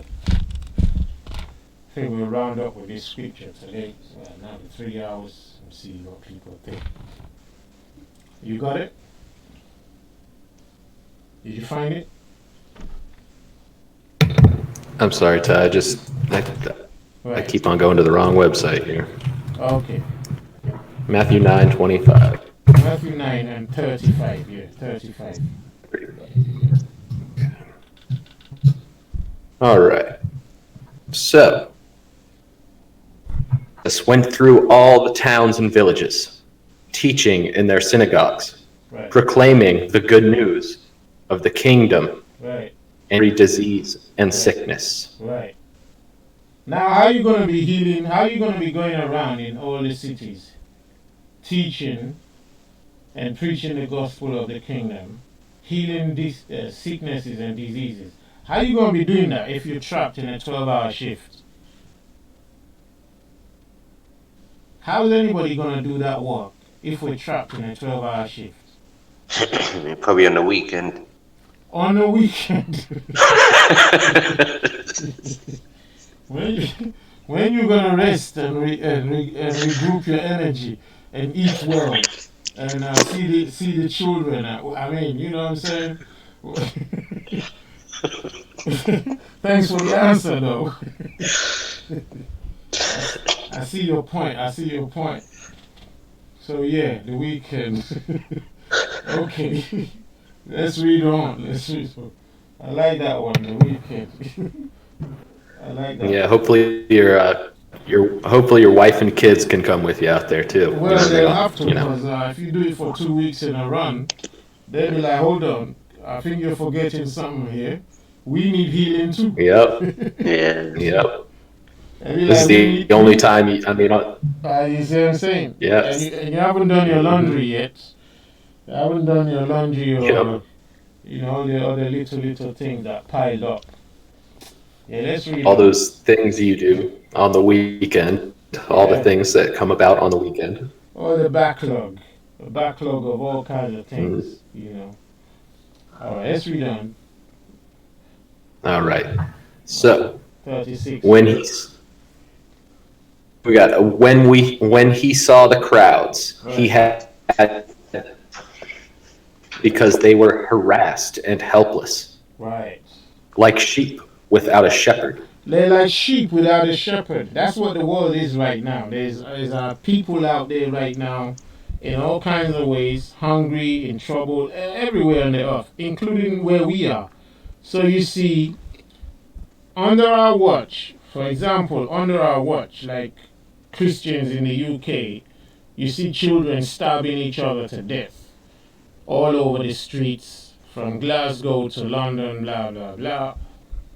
And when you look at the reason, it's because their parents are not around. When you're going to check it, all those parents are either Christian or Muslim. Yep. But they're just not around. I mean, you have, I think you even have a bigger population of Christian children or children of Christian families, falling into these troubles. Yeah, going to Catholic school and all everything. Yeah. They don't seem to have, there's no solution. And all their families, they're in church on Sunday. But yeah, banging the tambourine. Banging the tambourine, playing the drums. Some of those children probably double up as a guitar player or something. Keyboard player. Yeah, but we don't seem to have our societies in place. There's nothing for our children to do but sit down in tower blocks. There's nothing, not to say there's nothing at all, but we're going by like what society offers us in terms of how we can, always get better. Saying we can't go into that right now, but you all know the conditions we're talking about. No, 100%. Because if you look at this society, for instance, like say in different nations, say like the British sort of society, they will try and bring their children to work with them, or somehow get somebody from their society to help their kid further on their career, one could say. Exactly. We would just say to them, "Well, go to school, get a good job, and that is it, and that's the best information you're gonna get." There you go. And never mind, many of us right now, we're sending our children to these schools, and we are not even caring for our own moral standards anymore. Our moral standards and what you get in schools are not expected of so-called Christians or Israelites. Yeah. I mean, we're sending children to school, and some of those teachers at school, they have different values to what you want your child to have. There's just no way the two go hand in hand. I mean, for me, for example, I really don't want my children learning from a teacher who's been busy doing some Halloween on a weekend somewhere. I'm not interested in that. That's for me. I don't want teachers dressing up as devils in front of the class telling them it's a joke. No, some of you know what I'm saying, but yeah. Some of the teachers not in no modest apparel neither. Say again? So some of them like they don't dress really like suitable for like teaching. Some of them are actually, self-confessed 80s devil worshippers. It's not a big deal. It's not even a big deal. It's like just normal. You get people like we can say we're Israelites. Everybody has a right to be whatever they want to be. I'm not stopping nobody.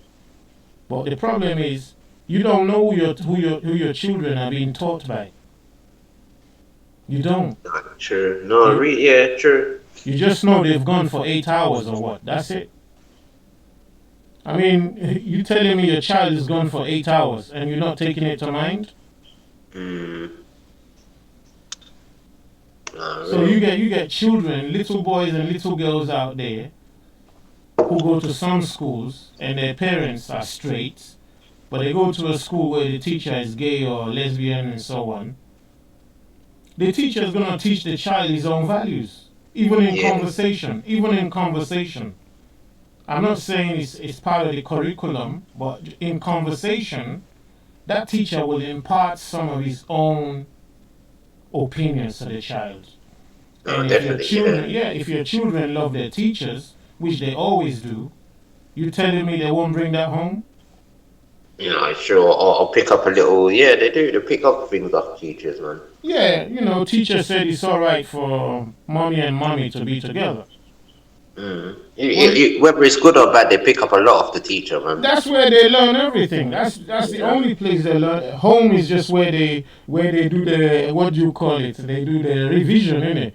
They do the revision at home, but the learning is done in school. We don't have the opportunity to teach anybody, but they have the opportunity to teach your children, and you don't know what they're teaching them. So we have all kinds of problems.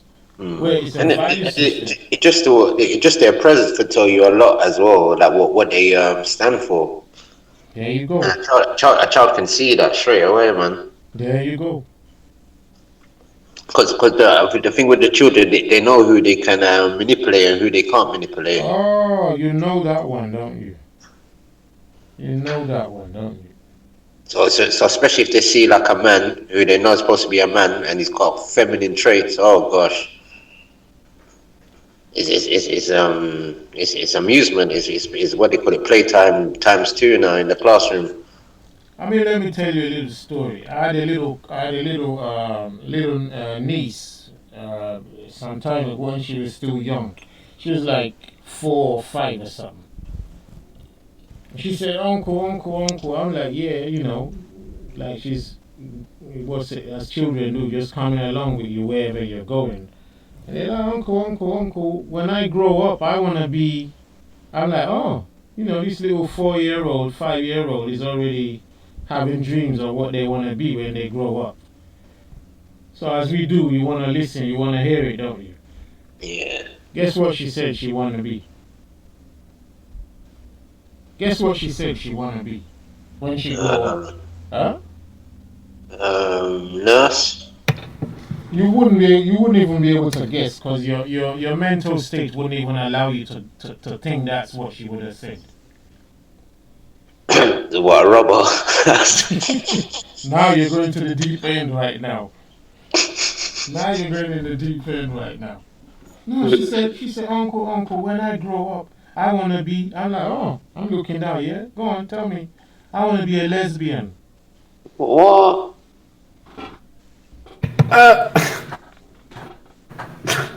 Who taught her that? Where did you get? Yeah. How much wages they get? That happened. Say again? How much wages they get? How much wages do who get? The lesbians. Oh, I like that one. I like that one. I like that one. See, I couldn't think that fast. Yeah. Well, yeah. How much wages do they list? How much they being paid an hour? Imagine if I wasn't shocked and I just said, "Okay, all right. So how much do you get paid an hour?" So and this was like how many years now? Like almost 20 years ago. She was that age. She said to me, "When I grow up, I want to be a lesbian." I'm like, "A lesbian is a vocation now?" And you like Brother Ian said, where did she learn that from? Probably watching TV with her mum. Well, there you go. And then going to and guess where we are now? 20 years later, children go to school. It's not even it's not about watching TV anymore. It's part of education, right?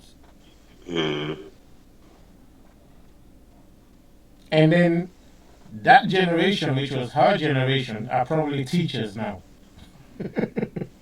No, sure, yeah. So if they've become whatever they want to become, you guess what they're going to teach this generation?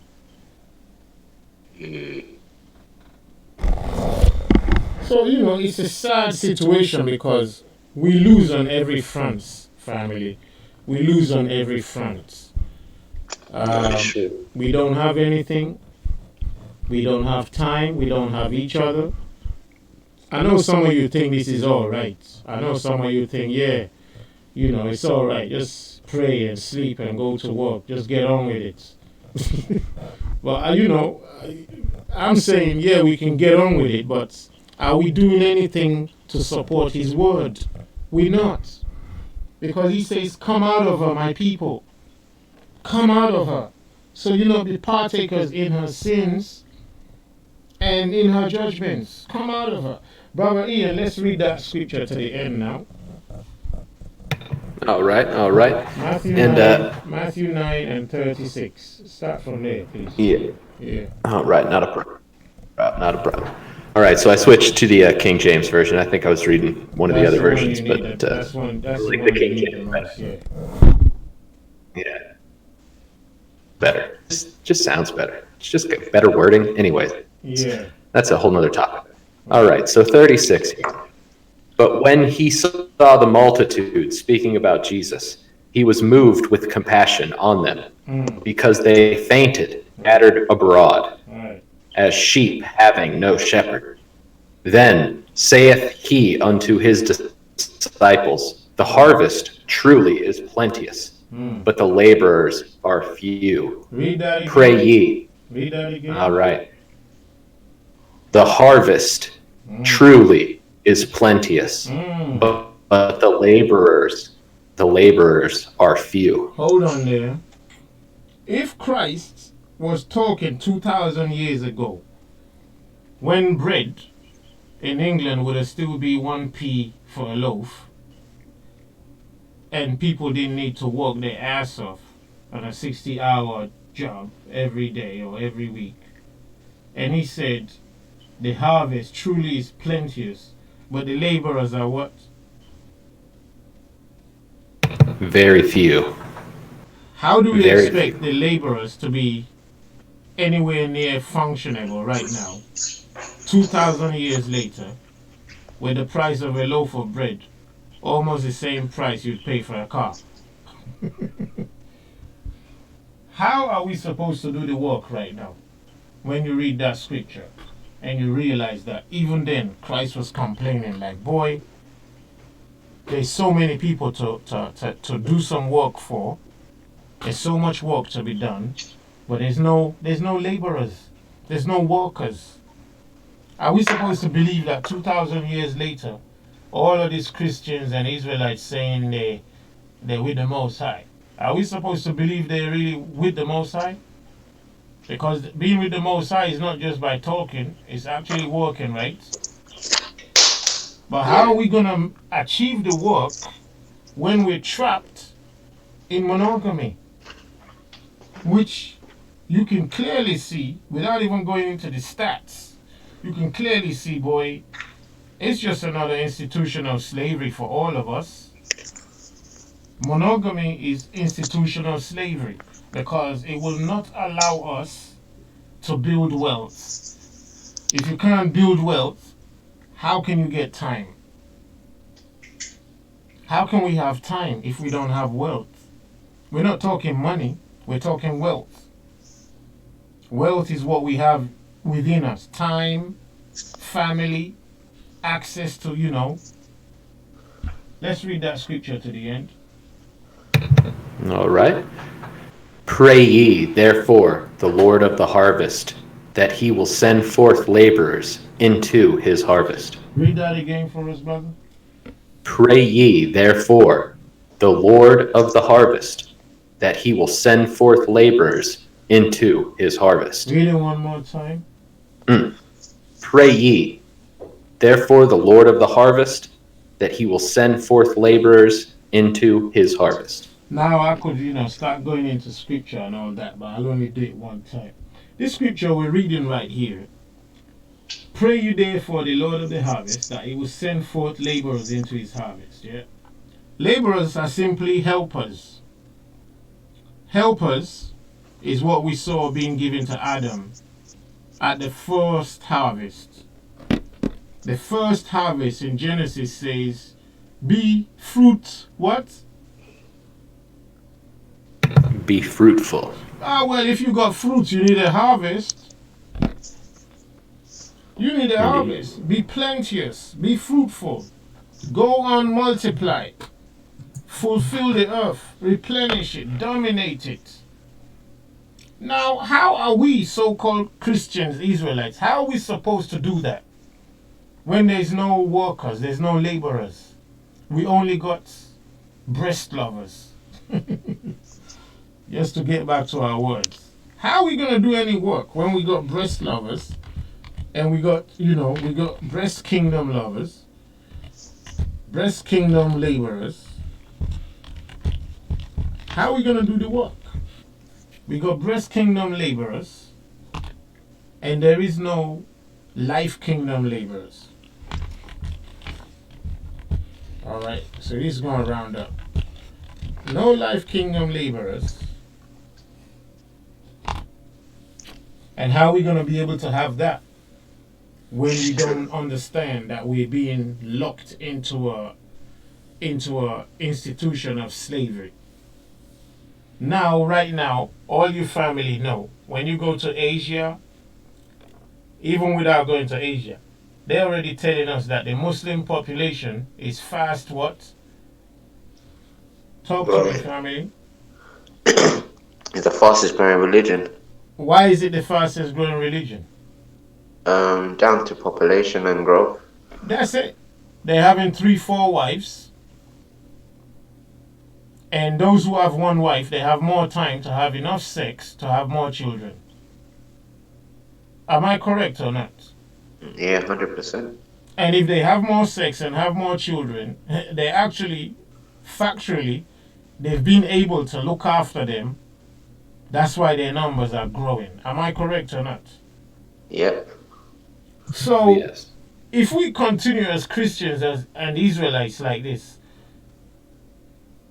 how long do you think Islam will dominate just by numbers anyway? Just by numbers. I mean, even if nobody believes them, just by Tenfold. the fact that they have more numbers. Yeah, by tenfold, really. Yeah. Say again? Easily, yeah. So this is where people like Christians and Israelites need to understand what the Creator means when he had no problem with our people in the Bible having multiple wives. Because some of you want to go in the Bible and point out that God didn't like. You gotta show me that. You're gonna have to show me that. You're gonna have to show me it's in the book that the Creator said it's wrong or it's a sin.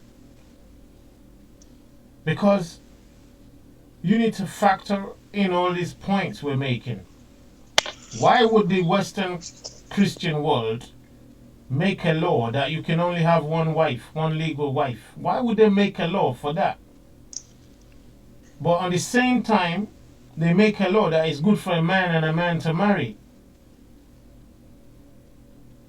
They even allow priests to marry. But they won't allow us to have more than one wife, which could clean all our problems up. And they keep asking us to keep doing the same one stupid thing that's putting us more and more into poverty.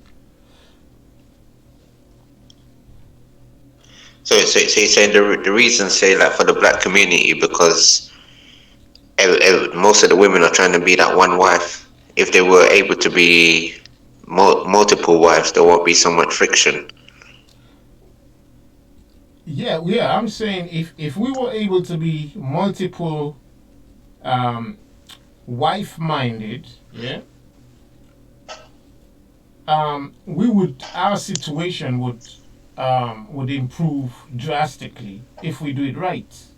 All right, our situations would improve drastically if we do it right. I'm not talking about having multiple wives for the sake of sex and all that. Because if it was for that, we're already doing that right now. Yeah. We're already doing it. It's just that it's not on paper. There's enough men, some of us who have enough baby mothers everywhere.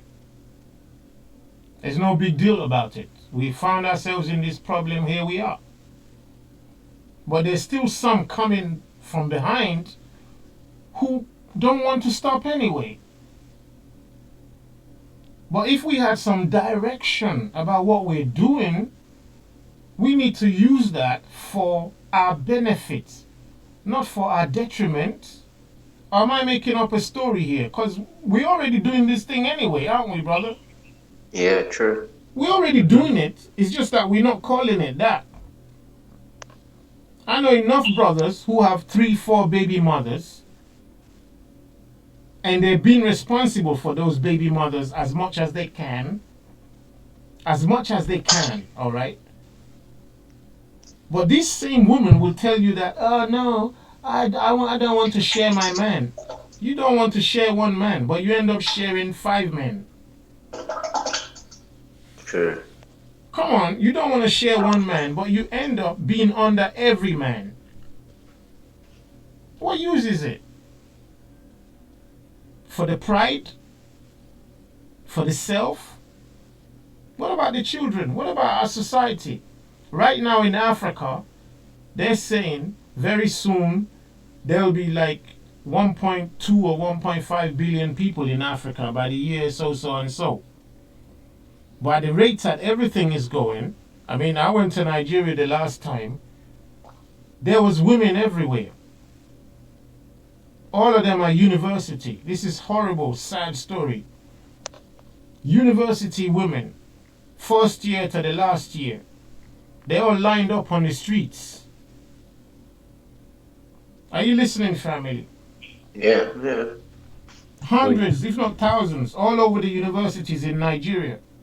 It's not just because they can't eat, but the expectations of how they need to use money with all the promotion of Western values.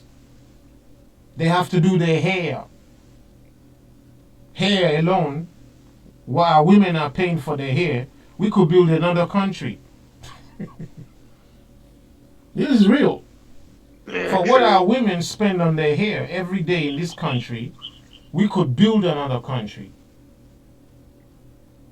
Some of you sisters out there, back me up on that one. What we're spending on hair, nails, cosmetics, clothes. I mean, just go to the mall, go to the shopping mall. You see the men's section, it's like my bedroom. You see the women's section, it looks like Michael Jackson's compound. Acres and acres of women's clothes, women's shoes, women's everything. It's like, and they all want to be just with one man, where the one man is having a problem, like, I know.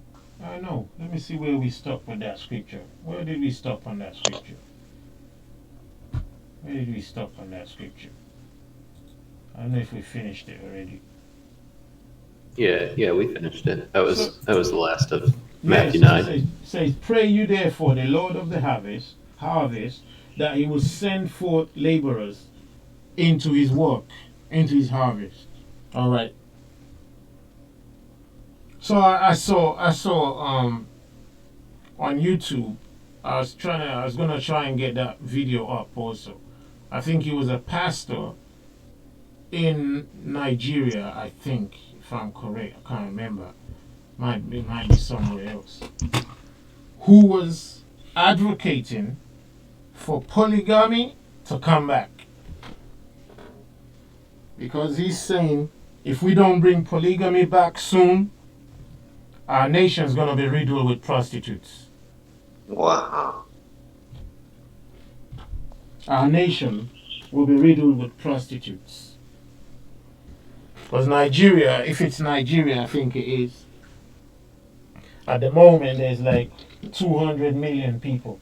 And I think maybe, I can't remember where my mouse fell to right now.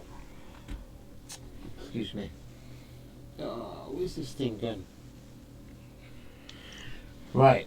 And then I know there's some other African countries. See, we don't, in our communities, we don't like keeping data. We don't like keeping data.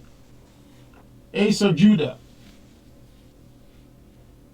Right, okay. I thought you were saying that something that we had. Okay, I see. You think you're just agreeing with me right there. All right. So our communities are not keeping tabs on how we're doing in terms of, what we're achieving, what our goals and visions are. We're not keeping any tabs. But we're the ones who is not working out for. So they're pushing all these things on all of us so that we can't get off of our feet. We can't. Because it doesn't work. So that's my level anyway, right now. That's my level. I'll let the brothers speak and then see if we can round up. We haven't been able to do all that I want to do in this kind of video, but we'll continue this discussion some other way and go more into other aspects. So yeah, I let the brothers speak and see we'll round up. Unless there's somebody wants to come on and disagree with us. So anyway, my closing remark is, monogamy is a conspiracy, all right, to keep us all poor. And that's all of us, white, black, everywhere on the earth. Wherever you see them pushing that idea, it's just going to keep us poor. And for us Israelites especially, we can't do anything when we don't have time and we don't have wealth. We don't have money. And we're going to run into debts more and more and be dependent.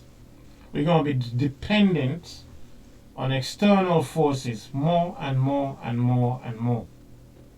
When are you ever going to get free? You know how they used to say before, in the past it used to be chains around the neck. Right now it's chains around the mind. We need to break free, family. Unshackle your mind, family. Let me say, unshackle your mind. Unshackle your mind, family. So give that a 7, 8, 9. Unshackle your minds, family. Okay, I'll let the brothers speak and then we'll round up. Brother Ian, you want to go first? Yeah, amen, amen. Blessings to the panel, blessings to the chat. All thanks to the Creator. Yeah, I agree with you completely. And yeah, it's a crazy world that we live in, and we got to do our best to try to be good individuals and take care of what's around us first, and make sure that the best way that we can do this is think of ourselves as the hard ground of the earth, and we are trying to have the Creator reach up through the earth and bring a spring of water from our hard ground, from our hard hearts. You know, so we need to use that water to plant care and to curate a world of care around us. And with those fruits, we can spread those fruits out and teach people how to create their own gardens. So that's my message I want to end with. And also I want to say, you know, we like to think that slavery had ended, and that's the big quote unquote thing that happened, is that slavery ended. And I will say that slavery didn't end; it was just expanded. It wasn't. It was given to all equally. You know, it wasn't taken. You know, it's not that we created men more equal. It's that if we were to take that and to say all men were created equal, it would say all men were created equal to be slaves. You know, so we gotta break away from that mindset and realize where the shackles are, and try to find the keys in the darkness to try to get ourselves out of this. It starts with every individual. That's what I'll say. Awesome. Slavery just extended its business. The shackles moved off the minds, off the necks and ankles and feet, and they just moved out onto the minds, really. Brother Ole. Yeah. Yeah, I just wanted to say basically we just have to, I think the key word is care, and assessing what we're actually doing with our lives, and thinking about how we want our family and how we're going to attend to our own destiny, one could say. And the most important is you do understand that if you want people to think, you need to advise them to lose their jobs first, right? You do understand you have to let them know, innit? No, I think it's from young, because I'll be honest, because like if they want to have time to think, you got to advise them to lose their jobs first, so they can have time, innit? So, no, I know. Yeah, I know what you mean on that aspect. Definitely. I just thought I'd remind you, innit? Just No, but like, and it's like learning from young, really, because I think like this is where they say like the youth is wasted on the young, one could say, and it's like it's only if you have like grandparents in a sense like that they can tell you their experiences, and you can learn from their their past strategies, how they try to come up and things like that. And we have to also try and come out of this illusion where we're thinking like Snow White, Prince Charming, and happily ever after, in a sense like that. It's just like really coming to terms with reality and life, and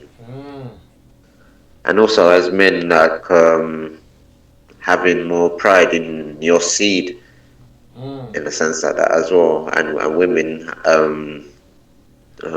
having pride in your temple and your body. And Amen. Yeah, Amen. you know, I wanted to say, I don't even know if we remember to say. Yeah, I think I did cover it anyway. So yeah, I mean, you know, we're in a irreversible kind of like we're in an irreversible kind of situation anyway, because everything's built upon everything, you know, and to change anything for is just so hard. But the today's um today's lesson and session is basically for the odd ones out there who are already thinking of solutions and want to make that change, because we won't be able to change society.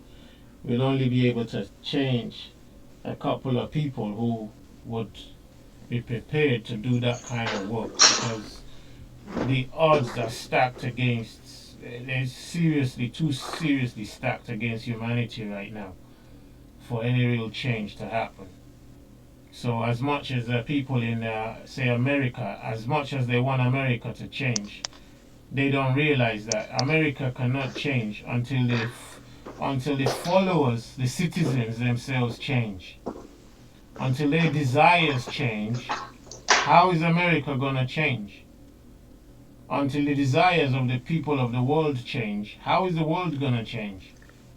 definitely. Yeah, I mean, tell me somebody who don't want a nice car, a nice house, and all the luxury goods they can get.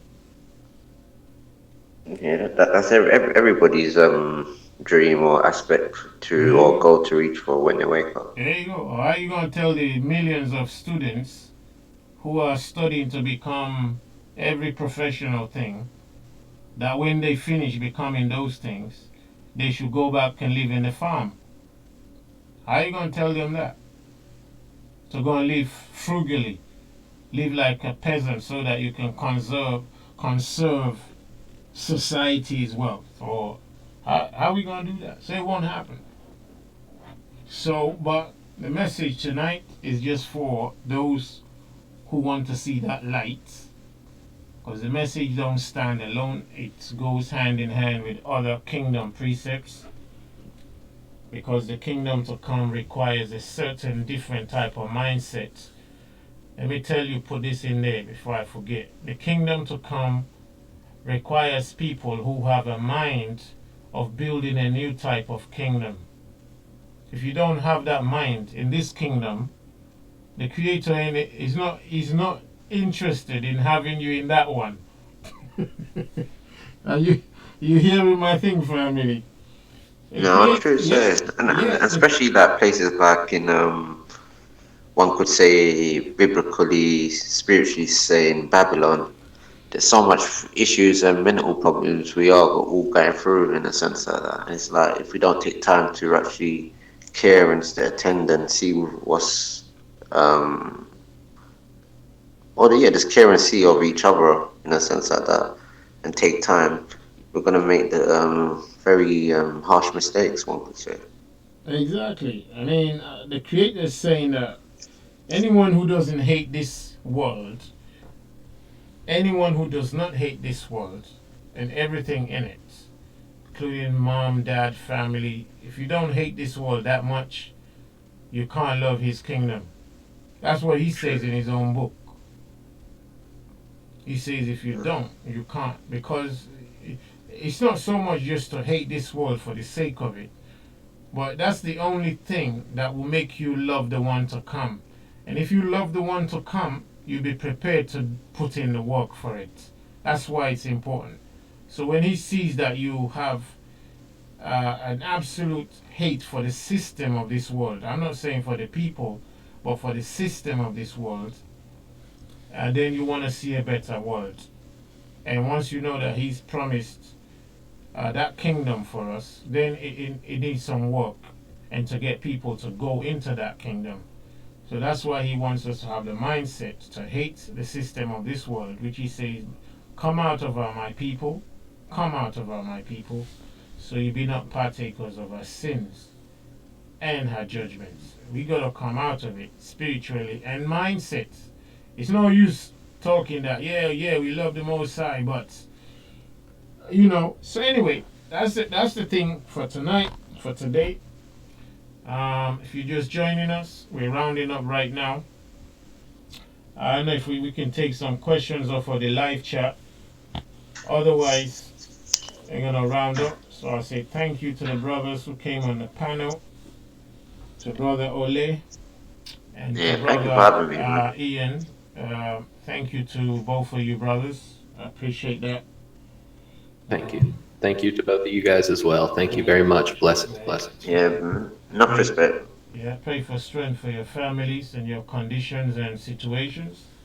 And He might give you respite from struggles, and give you direction, give you guidance, and support you in all ways that you need to get you up and doing His work and to get you into the kingdom of eternal life. So I pray for that.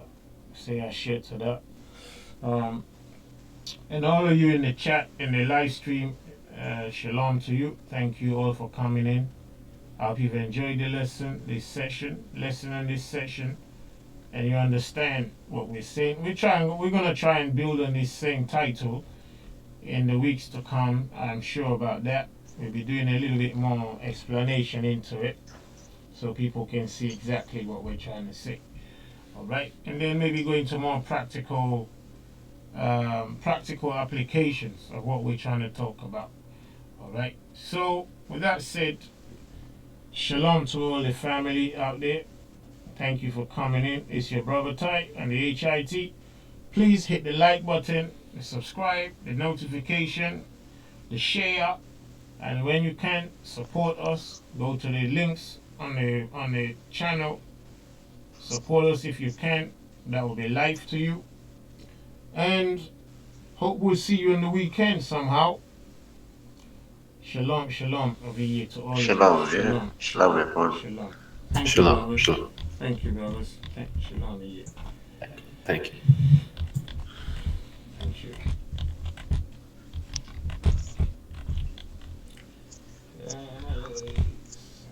Right.